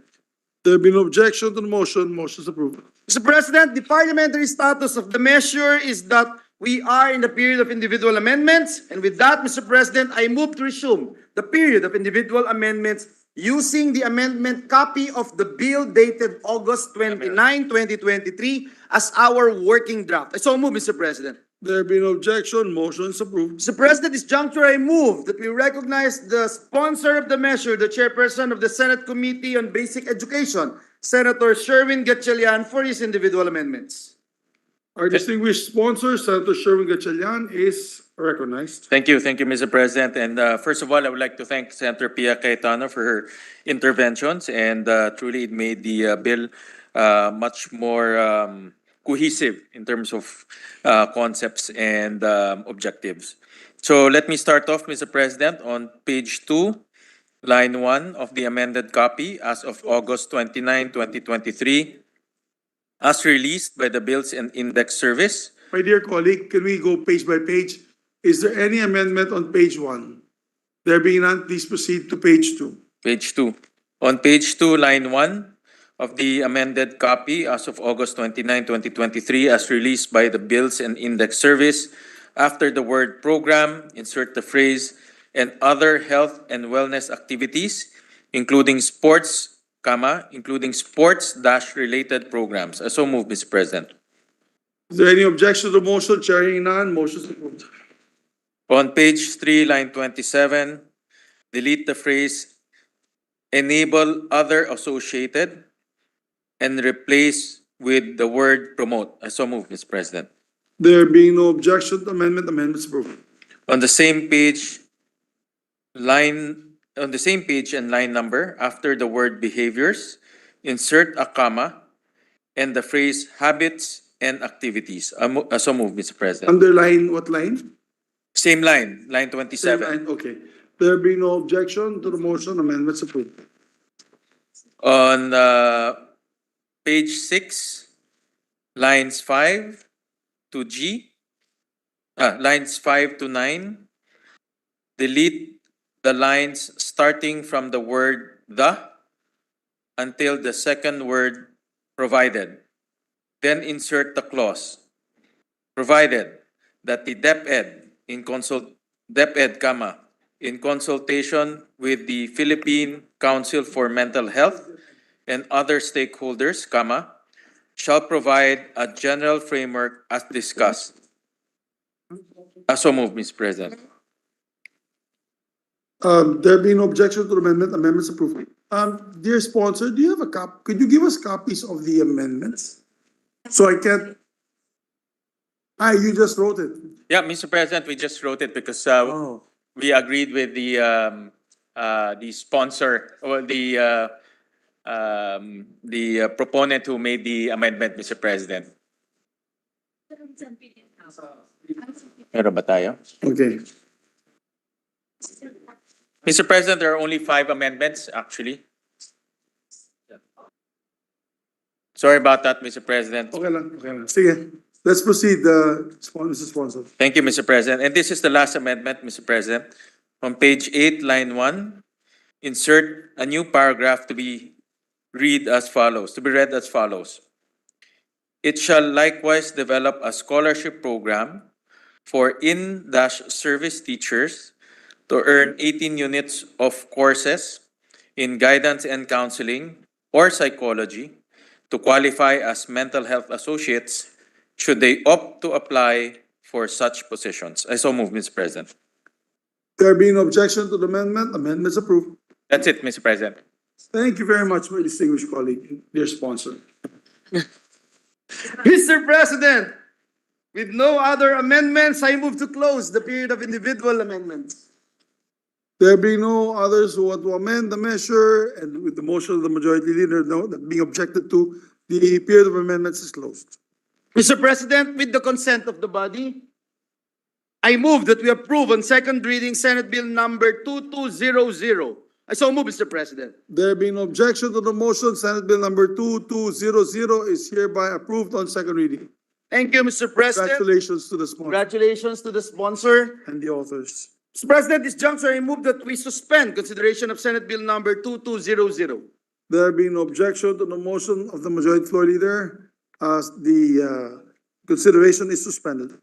May I ask for a minute suspension, Mr. President? Session suspended.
Thank you, Mr. President. Mr. President, with the permission of the body, I move that we resume consideration of Senate Bill number 2221 under Committee Report number 69. This is the bill on the Magna Carta of Filipino seafarers. So move, Mr. President. There being no objection, motion is approved.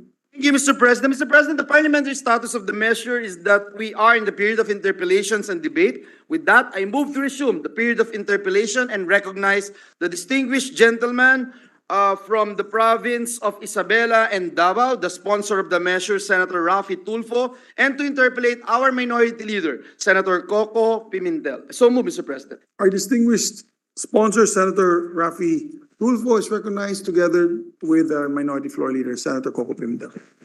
Thank you, Mr. President. First of all, let me congratulate our sponsor for filing and reporting out this visionary bill, Mr. President. Finally, a Magna Carta for our seafarers. And the purpose of our interpellation actually is to make sure that there would be no what we call unintended consequences flowing out from the words which we use in the bill or in the law to really make sure that our Filipino seafarers benefit from this Magna Carta. Narinig ko rin naman na from our sponsor na para sa kanila ito. Siguraduhin natin na mananatiling para sa kanila at talagang makikinabang sila. So, with this introductory statement, Mr. President, if our sponsor can allow me now to commence with our interpellation, Mr. President. Thank you, Mr. Sponsor. Your Honor. Our bill has some extra territoriality concept contained in it, Mr. President, in the sense that we want our law to apply to ocean-going vessels which are even foreign registered. So how can we possibly ensure the applicability of our Magna Carta, Mr. President? Okay, we're talking here, Mr. President, Your Honor, about ocean-going vessels, which means those are the international seafarers. While the domestic seafarers are referred to those vessels carrying Philippine flagship and plying domestic routes, they are the ones that are considered as domestic seafarers. But under the Magna Carta that we are trying to come up with here, it helps and refers to both the international and the domestic seafarers. Both will benefit. Yes, both nga. So, does this mean that we are making subject to Philippine law the ship owners of those foreign registered ocean-going vessels, Mr. President? As far as domestic seafarers, well, they should be subject to our Philippine law. We have the DOLE, we have the DOLE, we have also the Marina, and all other domestic laws that cover domestic seafarers. On the international law, the flagship of that country where the seafarer is employed in that ship will be responsible in implementing the MLC, the Maritime Labor Convention of 2006. And when there's a problem with the seafarer on that particular ship, so during the port of call of that country, then that country should take over to ensure compliance with the MLC and make sure that the seafarer on that ship, Filipino seafarer, will be protected given all the rights that is mentioned in the MLC of 2000. So when we, for the Filipino seafarer who is on that international ocean-going vessel, when we want to help him invoke his rights, we communicate with the other country in the port of call invoking the MLC 2006, which is the International Convention, or invoking our particular law? Okay, there are 140 countries who is members or signatories in the MLC of 2006. And all of them are in compliance, Your Honor, Mr. President, doon sa MLC, na kung ano po yung mga nakasaad doon sa MLC. So, therefore, pag meron pong problema ang isa pong seafarer, say Filipino seafarer, kung ano man barko na yun, flagship of that, whatever country or whatever flags that ship carries, then automatically he or she is protected. Kasi nga po, in compliance, halos lahat ng mga vessels na kung saan meron tayong mga seafarers. And they have to comply with that MLC convention dahil nga signatory po sila. So, thank you for that, Mr. President. Meaning, does it mean that our bill actually implements MLC 2006, Mr. President? Yes, that is correct. We are compliant with what is stated in the MLC of 2006, Mr. President, and Your Honor, same as all the other countries, most of them, 140 of them, as a matter of fact, signatories sa MLC Convention. Okay, what would be the important points of MLC 2006 which are also captured and reproduced in our Magna Carta, Mr. President? That is correct, Your Honor. Kasi doon sa MLC, Your Honor, meron pa kasing standard na sinusunod, and all countries, like I said, signatory to that. So, kailangan nila sumunod kung ano na pag-usapan doon. And kasama na rin po dito sa Magna Carta, lahat ng mga batas na nakasaad doon sa MLC Convention, nandito rin nakasulat sa ating Magna Carta for seafaring. Yes, Mr. President, can we have, let's say, the top 3 ideas in MLC 2006 which are also found in our Magna Carta? Yes, Mr. President, actually I have 6 areas. 6, okay po. Yes, which the European Commission considered 6 activities.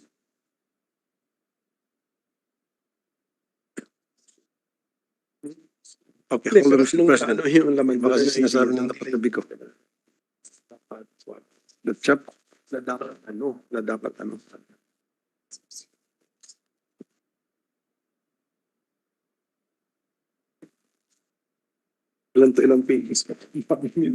Okay, sorry, Mr. President, Your Honor. So dito po sa Chapter 3, Section 5, dito naka-state, specify yung mga rights po ng mga seafarers. Nandiyan yung right to just terms and condition of works, right to self-organization, collective bargaining, right to educational advancement and training at reasonable, affordable cost, and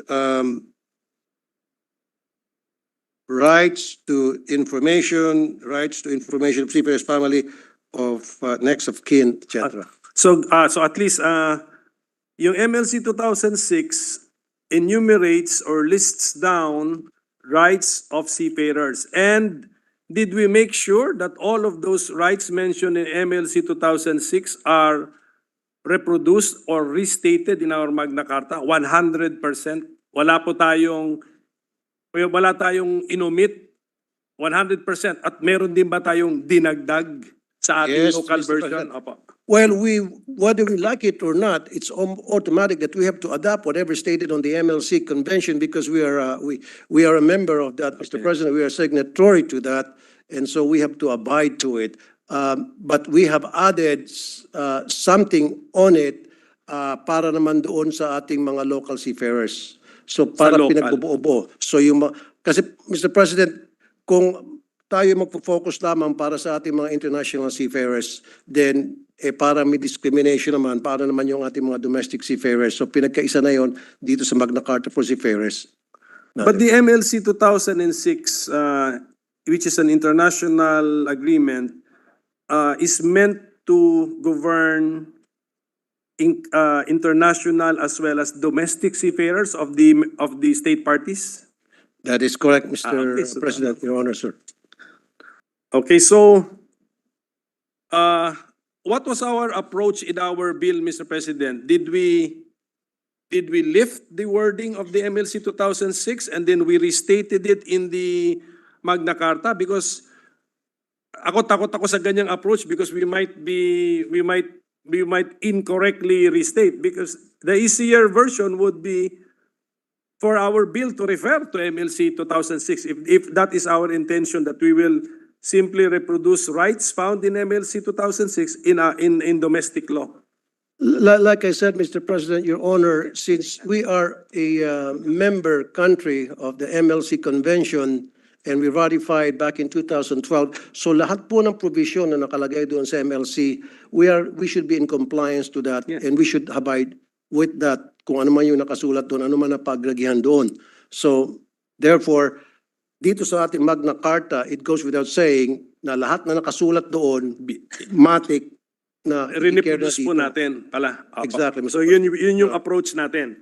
Yes, Instead of just merely citing the convention. that is correct, Mr. President. Apo. Matik Sige. na yun. Okay po. Thank you po. So, I noticed the outline of the bill. So there's a particular chapter na only for domestic seafarers, which led to some confusion within our ranks. No? So, does this mean that it is only that chapter which is not applicable to international seafarers? Or does it mean that it is only that chapter which is applicable to domestic seafarers? That's right, kung na-notice niyo po, Mr. President, Your Honor, like I said kanina, kailangan isama natin dito yung domestic seafarers dito sa Magna Carta because they're also considered as seafarers. Kasi kung ilalagay lang natin dito pang international at wala silang chapter dito, then they might say na they are being discriminated against. So sinama natin sila dito, but they have an exclusive chapter only for them. But still, they are recognized internationally as seafarers, and that's why we have this Magna Carta na sinama sila as well. Okay, so the Magna Carta for seafarers, when this becomes law, when we read it, it's applicable to both domestic and international seafarers, the entirety of the law, except that there's also a chapter just for domestic seafarers, in addition to the rest of the law. That is correct. Okay, so we get it, Mr. President. But how will we operationalize this, Mr. President? Let us say, merong paglabag sa ating batas, itong Magna Carta, and then, siyempre, ang lumabag ay yung foreign registered ocean-going vessel. Therefore, ang most likely, ang ship owner niyan ay foreigner. So, paano po natin siya mapapanagot sa paglabag sa batas or masisingil kung meron man pong siyang utang sa ating seafarer? Okay, if we're talking about utang, Mr. President, na hindi nababayaran ng say yung flagship vessel, sabi mo nga na foreign, yung sa ating seafarer, then we go after the manning agency because the seafarer was hired through the manning agency. Mr. President, Your Honor.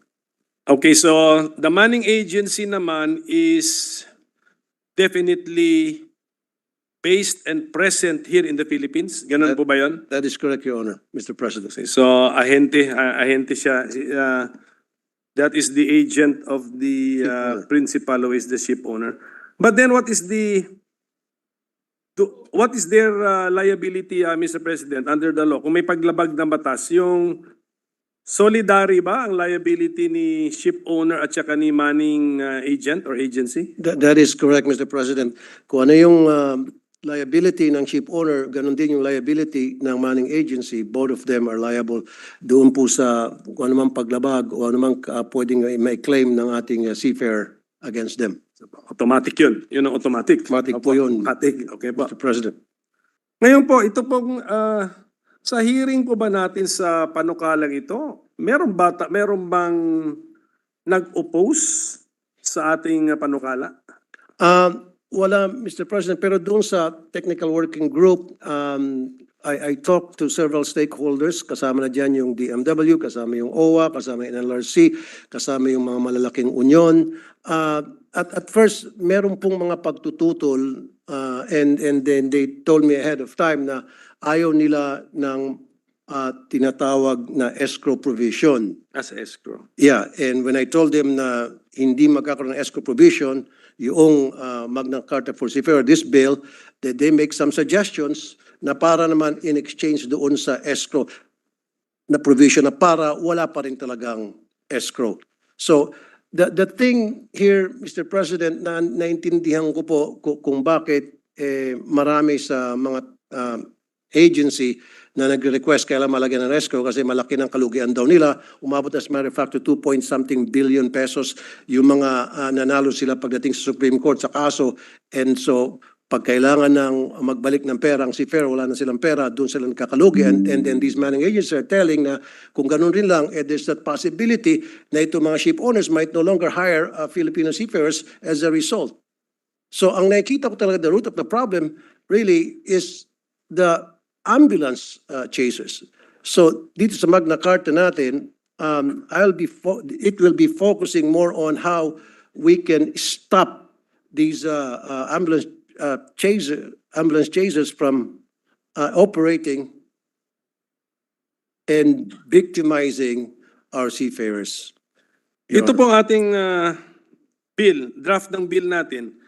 Wala naman ako nakitang escrow provision. Kaya wala akong tanong tungkol sa escrow provision kasi Thank you. wala sa Senate draft yon. Precisely. Tayo ba, binibigyan ba tayo ng garantiya ng ating sponsor na sa period ng amendments, wala po tayong kaplano-plano na maibalik or mailagay ang isang escrow provision?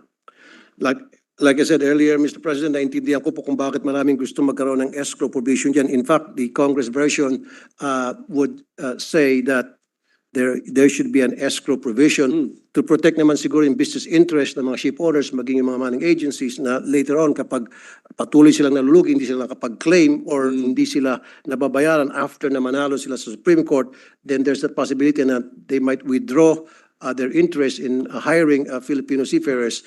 That's why nakita ko na yung problema. The root of the problem talaga, Mr. President, is pagdating po doon sa grading system ng disability. So na-address ko na yan, nakita ko yung problem na yan, how we can go about that, and I told that na magkaroon kami ng TWG doon sa mga stakeholders at sila ay napahanga.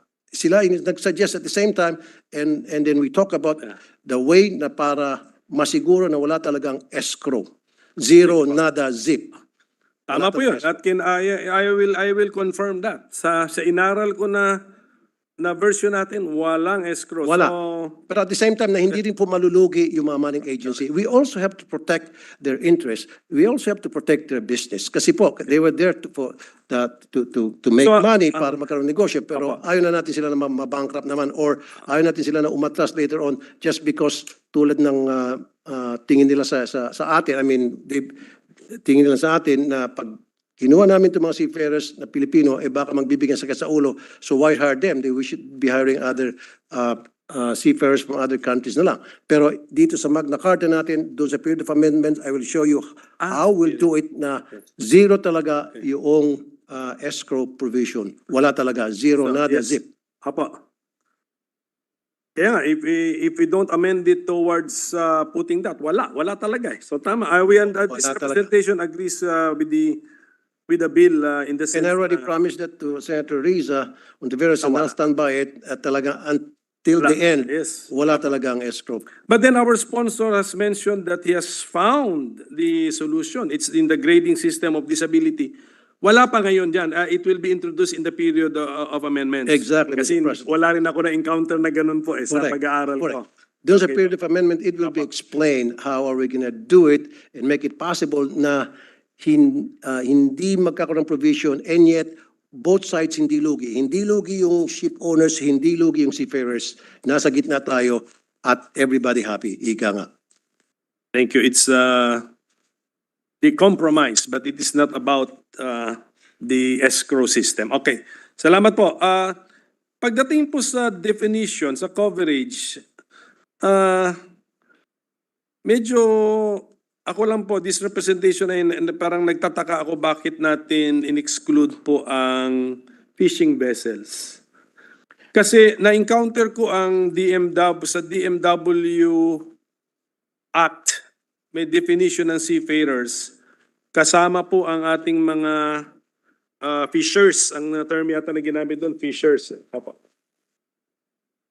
Bakit po natin sila tinanggal? Bakit nila sila itinuturing na seafarers? Okay, thank you, Mr. President, and Your Honor, for that very nice question. They are excluded because they're covered under a different convention, Your Honor. Yun yung tinatawag nating Convention 188 of the International Labor Organization, wherein of 2007, when they are being recognized as seafarer, pero mas iba ang designation nila pagdating sa batas tungkol sa maritime labor law. Pero yung mga karapatan po na naisip natin for our seafarers na nilagay natin sa Magna Carta for seafarers, okay lang ba na i-extend din natin sa kanila? Wala naman siguro masama na i-cover din natin sila, Mr. President. That's a very nice suggestion, Mr. President. We'll think about it. But so far, right now, much better kung hiwalay na lang natin sila dahil para hindi na magkaroon ng confusion, because we have the MLC that really covers the international seafarers, excluding the fishermen in fishing vessels because they're covered under the Convention of 188 of ILO of 2007 para hindi magkaroon ng confusion. That's why right now they separated sila. Pero that's a good suggestion. We'll look into it, Mr. President. Yes, especially Mr. President, kasi ganitong nakikita ko po, si MLC 2006, ang counterpart local law niya would be this one. Itong ating pinag-uusapan, the Magna Carta for seafarers. That is How about si Convention 188? Meron na ba siyang counterpart local law? Kasi kung wala pa, there will really be a void or a gap, Mr. President, unless the sponsor is telling us that these conventions are self-executing in Philippine territory. But I think we need to pass enabling laws to implement them.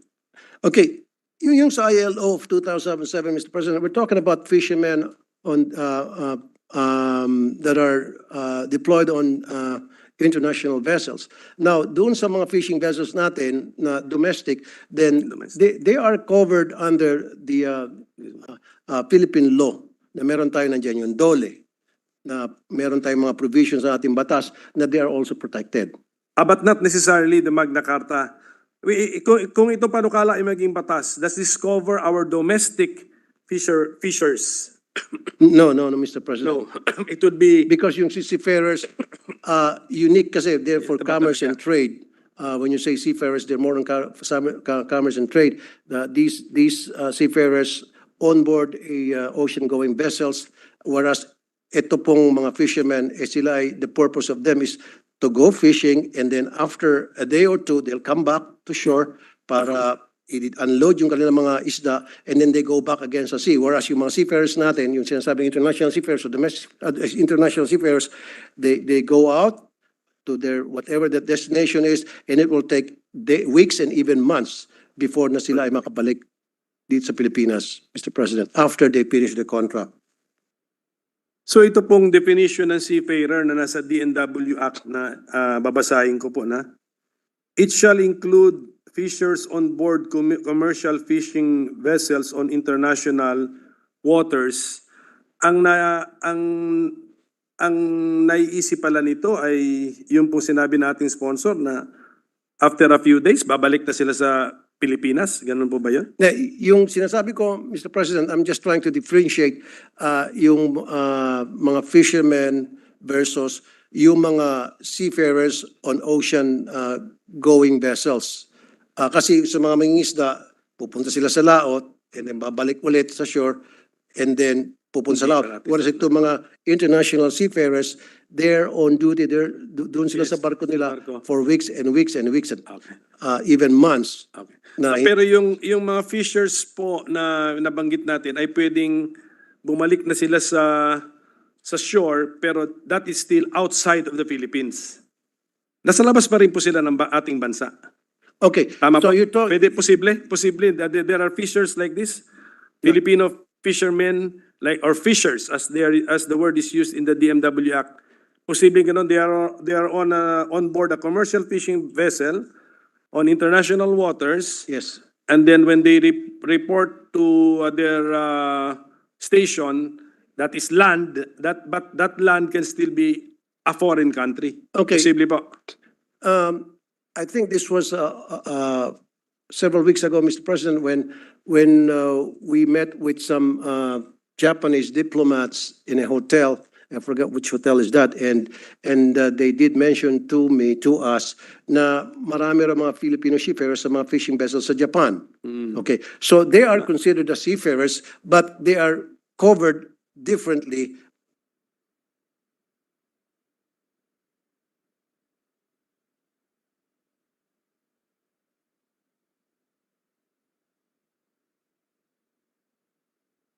Governed by the DMW, Mr. President, Your Honor. So, thank you for that enlightening answer, Mr. President. But does that mean that ILO-188, 2007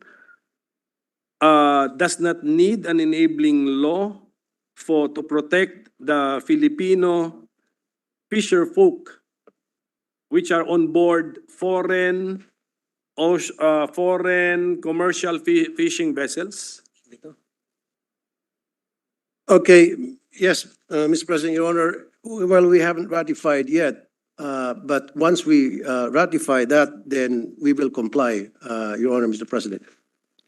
Like MLC 2007, we have ratified already and we're We have but ratified. still, we are introducing this Magna Carta as its enabling law. So how about ILO 188? So kung wala pa, at any rate, sinabi naman ni Mr. Sponsor kanina, our idol, that he is open to studying it. At is it possible na we do not allow this void, to persist for a long or longer time, Mr. President? And is it possible to cover them in the Magna Carta for seafarers? This fishermen, fisher folk or fishermen on board commercial fishing vessels, Mr. President? I see where you're coming from, Mr. President, Your Honor, and I understand that. Maybe that needs to be studied, like you said, maybe for consideration later on in the future. Pero hindi kaya po ng fishing industry ang MLC standards. Yeah. Mas higher po kasi yung MLC standards versus yung standards na nakalaan po para doon sa mga fishermen. Doon po sa tinatawag natin na 188 Convention of ILO. So those are two different animals, Mr. President. Anyway, as written, it's very clear kasi sinabi rito except eh. So ang approach po ba natin dito sa coverage ng ating Magna Carta is tayo ba'y nakatingin sa nationality ni seafarer or sa nature ng vessel? Okay. Saan po, ano po yung mas, ano ang tawag doon, na critical factor po? Opo. We're not looking at the nationality of the seafarer, Mr. President, Your Honor, kasi very clear dito na ang coverage lang nito ay para sa mga Filipino seafarers. Hindi na po natin problemahin, intindihin yung mga seafarers from other countries because they have their own Magna Carta, they have their own rules and laws that protect their citizens ng mga countries na yon, Mr. President, Your Honor. So, if there is a foreigner on board a Philippine registered domestic ship, what law governs the rights of the foreigner? We do not accept foreigners in our vessels, ocean-going vessels, Mr. President, because I believe there is a law that prohibits foreigners to be part of our vessels flying international route, Mr. President. How about domestic routes, Mr. President?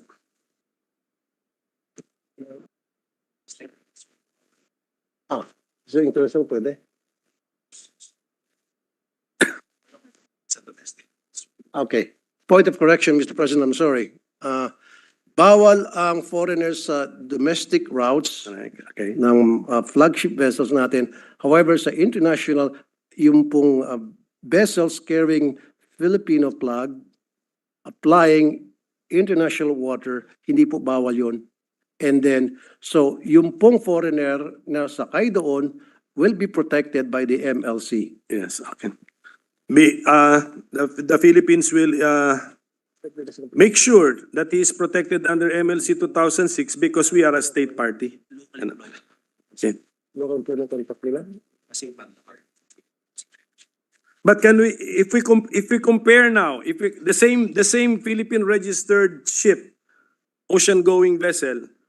So nabanggit nyo na po, ang source of rights ni foreigner doon ay MLC 2006. Si Filipino, seafarer, on board that Philippine registered ocean-going vessel, ano po ang source of rights niya?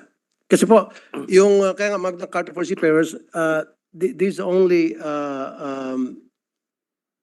focused on the rights of the Filipino seafarers. Ibig sabihin, pang-Pilipino lang po talaga, Filipino seafarers. Now, doon po sa foreigner, again, they're covered under the MLC convention. And at the same time, yung mga laws na kung saan siya, sa kanyang nationality, then he or she is protected under that law of that country where he or she belongs, Mr. President. Sige, si Filipino ship owner naman ang subject nandoon sa laws nung foreigner. Exactly. Apo. Mr. President. Pero si Filipino seafarer on board Philippine registered domestic ships, ang governing law niya, labor code. Ang labor code po natin, Mr. President, Your Honor. And to the extent but to the extent applicable, also the Magna Carta. That is Tama correct. ba? Because there is actually a chapter for the domestic seafarer. That is correct. That's why in chapter 14, they have exclusive coverage on this Magna Carta bill. Mr. President, dedicated lamang para sa kanila yung chapter 14 ng bill na ito. Si cadet, Mr. President, si cadet ay may definition siya rito sa page 3, line 11. Hindi siya seafarer. Seafarer po, si cadet. Seafarer na siya. That is correct. Even as a cadet. That is correct, Mr. President. Once na sumampas siya sa barko, considered na po siya as seafarer. Kasi bago siya maging cadet, meron po siyang dadaanan ng mga proseso that will make him and certify him as a seafarer na pwede nang magsampa ng anong klaseng vessel, Mr. President. So thank you for clarifying that, Mr. President. Basta si cadet, as defined in our definition of terms, is considered a seafarer. That's why mentioned siya sa ating panukala. Thank you, Mr. President. Thank you. Excuse me, Mr. President. Ito pong hindi rin covered na pagdating sa klase ng vessel. Ships of traditional built. Ano po ito, Mr. President? So yung seafarer na nasa ship of traditional built ay hindi siya covered sa ating panukala. Ano pong ibig sabihin nito?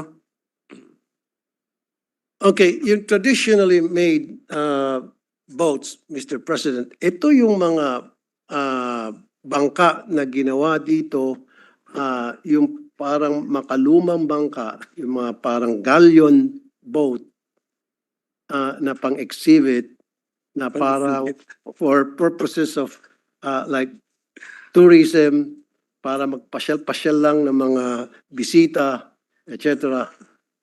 Yun po hindi included. Excluded po sila, Mr. President. Okay, so meron palang ganyan na ocean going, Mr. President. Meron. Kasi nasa letter 3, section 3A siya Mr. President.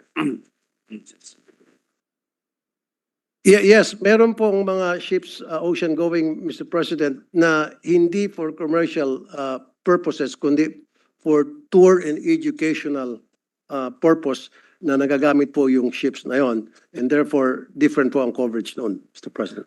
Okay, but meron kasi yung phrase dito as may be defined under existing rules and regulations. So para maklaro, sino po ang mag-i-issue po nito?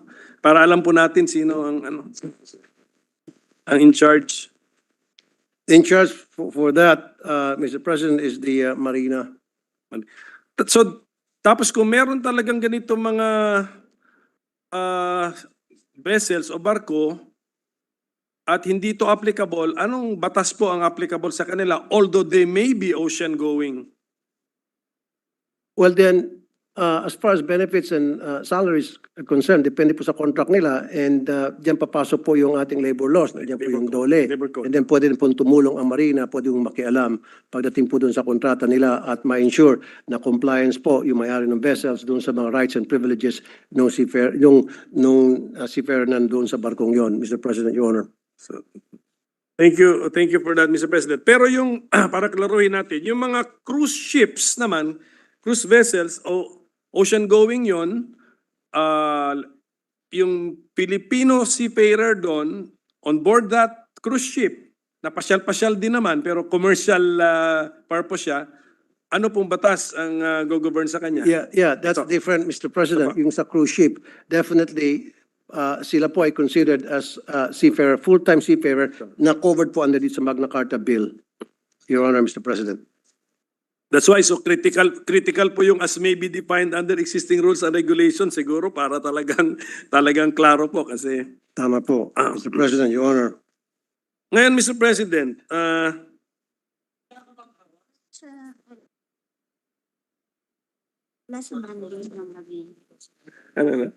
Please adjourn this session at the back.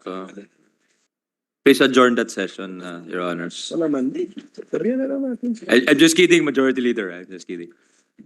I thought our colleagues were begging for mercy that we already suspend our interpellation. I'm That's about why- to make an appeal, Mr. President, actually, because of the fact that we are I'm about to apply for a Deputy Senate President position because this is not my job, Your Honor. But I'm just kidding, Majority Leader. but yes, Mr. President, I will withdraw my Yeah, Mr. President, train of thought, Mr. President. Mr. President, Allow the minority leader to continue. I don't think we can finish the his interpellation now thought-provoking because insight, Mr. President. we are really gaining a lot of insights from our sponsor as to the scope, the extent, the meaning of our Magna Carta and how valuable it is. Kasi actually, meron talaga may international ramification na ito or at least are influenced by international agreements. MLC 2006 is just one of the agreements which influence our Magna Carta. There's another one and this is the so-called letter S yung umpisa eh. Ano yun? STCW. And just like my question in MLC 2006, to what extent has the concepts in STCW or provisions been adopted in our Magna Carta, Mr. President? Yung STCW, Mr. President, Your Honor, yan yung agency na ensures that training and certification and the safety of the seafarers must be followed, and curriculum-wise, they're very strict in evaluating and monitoring to ensure compliance, Mr. President, Your Honor. So we comply with this before we can even talk about seafarers, bali? Because this we comply in order to produce our seafarers. Ito pa ba yun? That is correct, Mr. President. Naalala ko noon, Mr. President, that the Philippines was warned by the European Union that we have to do something serious daw or drastic with our maritime education or with our maritime industry. Otherwise, we will be delisted ba yun? Or we will be not be accredited by the European Union and they cannot hire Filipino seafarers. But ang latest news is that they are no longer pursuing that warning and that they are satisfied and they are continuing to recruit and allow Filipino seafarers to work on EU registered ships. So ang tanong ko, what did we do or what have we done? All of a sudden, there is a change in tone in the EU, Mr. President. That is correct, Mr. President. You're really exactly right. Kasi ang nangyari, Mr. President, marami tayong mga violations since 2006 and then it went up until 2017. So when the EMSA did an inspection dito sa atin and they saw na marami pa rin tayong mga violations. So therefore, they asked us na para to explain and we did just like that. But hindi nila tinanggap yun. So 2021, they came back. And then when they did another inspection, again, we failed. So after that, in 2022, if I'm not mistaken, tama? 2022, we did submit our position paper or our explanation doon sa kanilang pag-issue sa atin ng failed, na meron tayong mga violation. And then we specified the things that we should be doing to improve so that we will be in par with the international standards set forth by the MLC. And so, nung nabasa po nila, Mr. President, yung explanation natin, they said, okay, we will give you extension for your recognition. So, in-extend lang po, Mr. President. Temporary lang din po, subject to subject to our fulfillment siguro of what we promised that we would do. Exactly, Mr. President. They might come back in 2 years, 3 years to inspect. We don't know. There's nothing exactly that says there na babalik sila after 2 years or 4 years, 5 years. But what they did is they just gave us an extension. Because doon po sa ating ginawang explanation, we told them na we are in compliant of the MLC 2006. But wala pa silang ginagawang inspection after na in-extend nila yung recognition natin, Mr. President. Akala ko na napatawad na tayo because of the competent and eloquent representations made by our presiding officer when he went to Brussels, Mr. President. I think this was brought out, Mr. President, in that visit, and our presiding officer defended. You're 100% correct, Minority Leader. That is correct, Mr. President, in your honor. Malaking bagay, malaking tulong, Mr. President, yung ginawang representation ni ng ating I'm just joking. Many officials, high officials, including the President, Trade Secretary Pascual, and our own Senate President have made representations as to how the situation has improved. And of course, that's well known to our very knowledgeable chair of the Migrant Workers Committee, as he said earlier. Yes, thank you, Mr. President, for that. Totoo yun, Mr. President, naggumawa ng manifestation, si Senator Angara, Senate President, even the President of the Philippines. Because of that, yun po ang isa sa mga reason kung bakit nila tayo binigyan ng extension as a courtesy. Opo. So it's at least klaro sa atin na extension lang pala. So, Mr. President, pagka Magna Carta na po pinag-uusapan natin na batas, and we call it the Magna Carta for something, like Magna Carta for seafarers, this is a potential landmark law, Mr. President. So I hope the sponsor doesn't mind if we suspend this interpellation so we can continue at some other time and we'll pursue some other concepts contained in the bill, Mr. President, because this is the Magna Carta for seafarers. Pero ang point ko po sana ngayon kung pwede pa natin ma-widen ang kanyang coverage kasi to be liberal with who we consider to be a seafarer, and this becomes their Magna Carta. But I end with that observation, Mr. President. If I could suspend my interpellation with the permission of our sponsor, Mr. President. No problem, Mr. President. I'm more than happy and willing to sit down with you and let's help each other out. Tingnan po natin kung ano pa po yung pwede maidagdag na wala rito na sa tingin niyo po ikagaganda ng bill na ito. So why not? And so be it. Mr. President, Your Honor.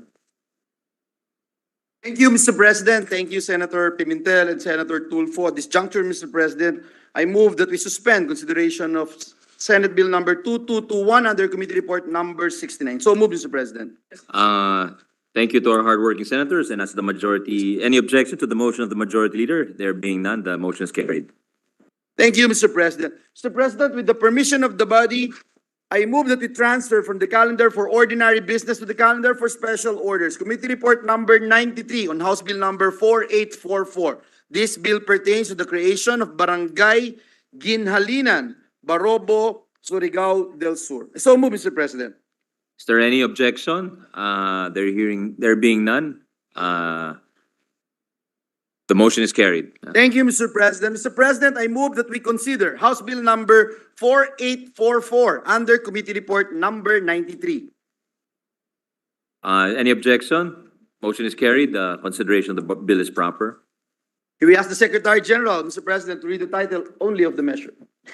Secretary General will read the title of the bill. An act creating a barangay in the municipality of Barobo, province of Surigao del Sur, to be known as Barangay Ginhalinan. Thank you, Mr. President. Mr. President, to sponsor the measure, may we recognize the chairperson of the Senate Committee on Local Government and our Deputy Majority Leader, Senator J.V. Ejercito, to deliver the sponsorship speech. The hardworking, good-looking, the epitome of brotherly love, the chairperson of the Committee on Local Government, Senator J.V. Ejercito, is hereby recognized. Yes, Mr. President and honorable members of the Senate, good afternoon. As chairperson of the Committee on Local Government, I have the honor to report back to this August body, House Bill number 4844, under Committee Report number 93, or the creation of Barangay Ginhalinan in the municipality of Barobo, province of Surigao. Sections 385 and 386 of Republic Act number 7160, or the Local Government Code of 1991, as amended, provide the manner and requisites by which barangays may be created. Further, under Section 386 of the said law, barangays may be created in indigenous cultural communities by an act of Congress to enhance the delivery of basic services in such communities, notwithstanding the requirement on population in the said provision. Mr. President, the proposed Barangay Ginhalinan qualifies as a tribal barangay. A certification issued by the National Commission on Indigenous People, or NCIP, confirms that the Manobo indigenous peoples are presently inhabiting Barangay Ginhalinan. Said certification was issued by the NCIP pursuant to Chapter 4, Section 18 of Republic Act number 8371, otherwise known as the Indigenous Peoples' Right Act of 1997. Said provision states that the indigenous cultural communities, indigenous peoples living in contiguous areas, or communities where they form the predominant population but which are located in municipalities, provinces, or cities where they do not constitute the majority of the population, make, form, or constitute a separate barangay in accordance with the Local Government Code on the creation of tribal barangays. Mr. President, Barangay Ginhalinan, comprising sitios Ginhalinan, Umbon, Candiisan, and Binuyuyan, was created by the virtue of a local ordinance. As such, the barangay is precluded from receiving any share in the national tax allotments, and its financial requirements are borne by the local government unit of Barobo. The passage of this measure will entitle Barangay Ginhalinan to its just share in the local wealth in accordance with Section 285 of the Local Government Code. This will immensely improve the delivery of basic service to our constituents, especially to the Manobo IP community in the barangay.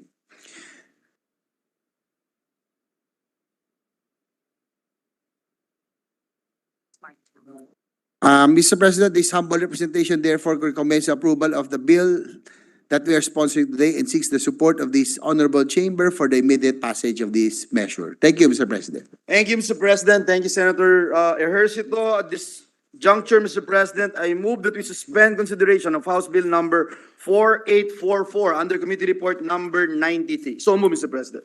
Any objection? Hearing none, the motion is carried, and consideration of House Bill 4844 is suspended. Thank you very much, Mr. President. Mr. President, this juncture, I move that we transfer from the calendar for ordinary business to the calendar for special orders, Committee Report number 117 on House Bill number 5819. This is the bill dividing Barangay 176, also known as Barangay Bagong Silang in the city of Caloocan. I so move, Mr. President.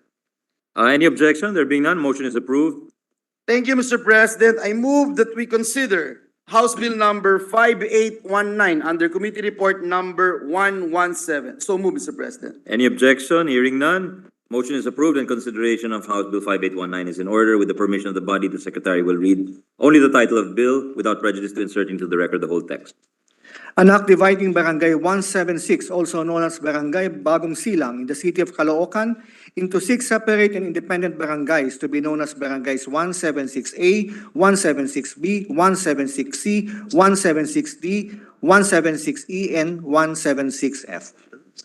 Mr. President, to sponsor the measure, may we again recognize the very hardworking Deputy Majority Leader and the Chairperson of the Senate Committee on Local Government, Senator Joseph Victor Ejercito, to deliver the sponsorship speech. The very hardworking, very dynamic, very good-looking, very loving chairperson of the Committee on Local Government is hereby recognized to deliver his sponsorship speech. Thank you, for the Mr. measure. President. I think tonight we are in a hurry. So there's no more time for mutual admiration. I'll reserve that next time. You can go ahead. No need. Thank you very much, of course, our hardworking Majority Floor Leader and our presiding officer, Mr. President, honorable members of the Senate. Good evening. House Bill number 5819, under Committee Report number 117, or the division of Barangay 176 or Barangay Bagong Silang in the city of Caloocan into 6 separate and independent barangays. Mr. President, the committee also strongly recommends the division of Barangay 176 in Caloocan City into 6 separate and independent barangays.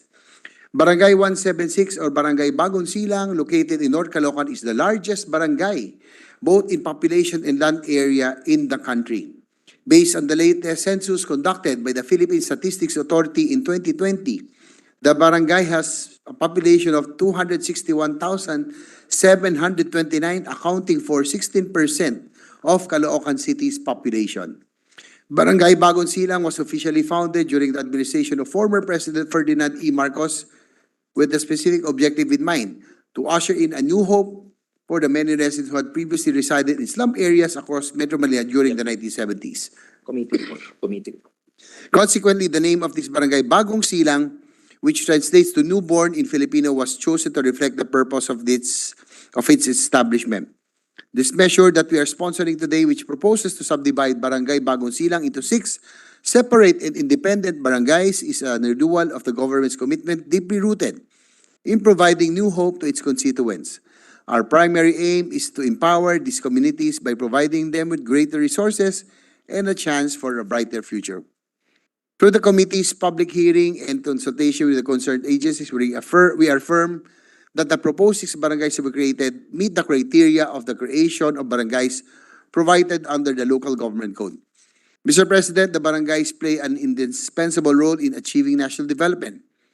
Throughout the challenging period of COVID-19 pandemic, our barangays served as the national government's arms, tirelessly working to guarantee the effective implementation of essential health and safety protocols within their jurisdictions.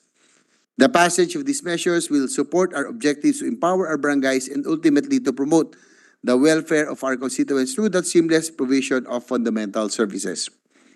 This humble representation therefore recommends the approval of the bills that we are sponsoring today and seeks the support of this honorable chamber for the immediate passage of this measure. Again, thank you, Mr. President.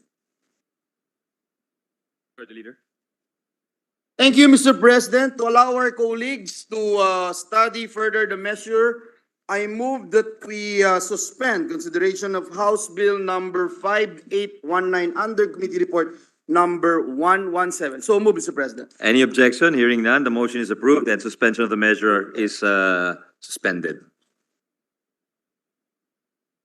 Journal daw, journal. Major.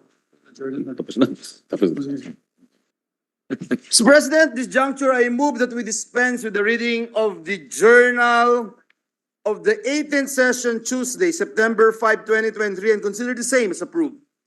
Any objection? Hearing none, the motion is approved. Mr. President, we got a message from Senator Go's office, and he would like to just insert into the record his co-sponsorship speech on House Bill numbers 4844 and 5819. Let's just be inserted. We Mr. note President. the Thank you, Mr. manifestation of the President. Majority Leader. Yeah.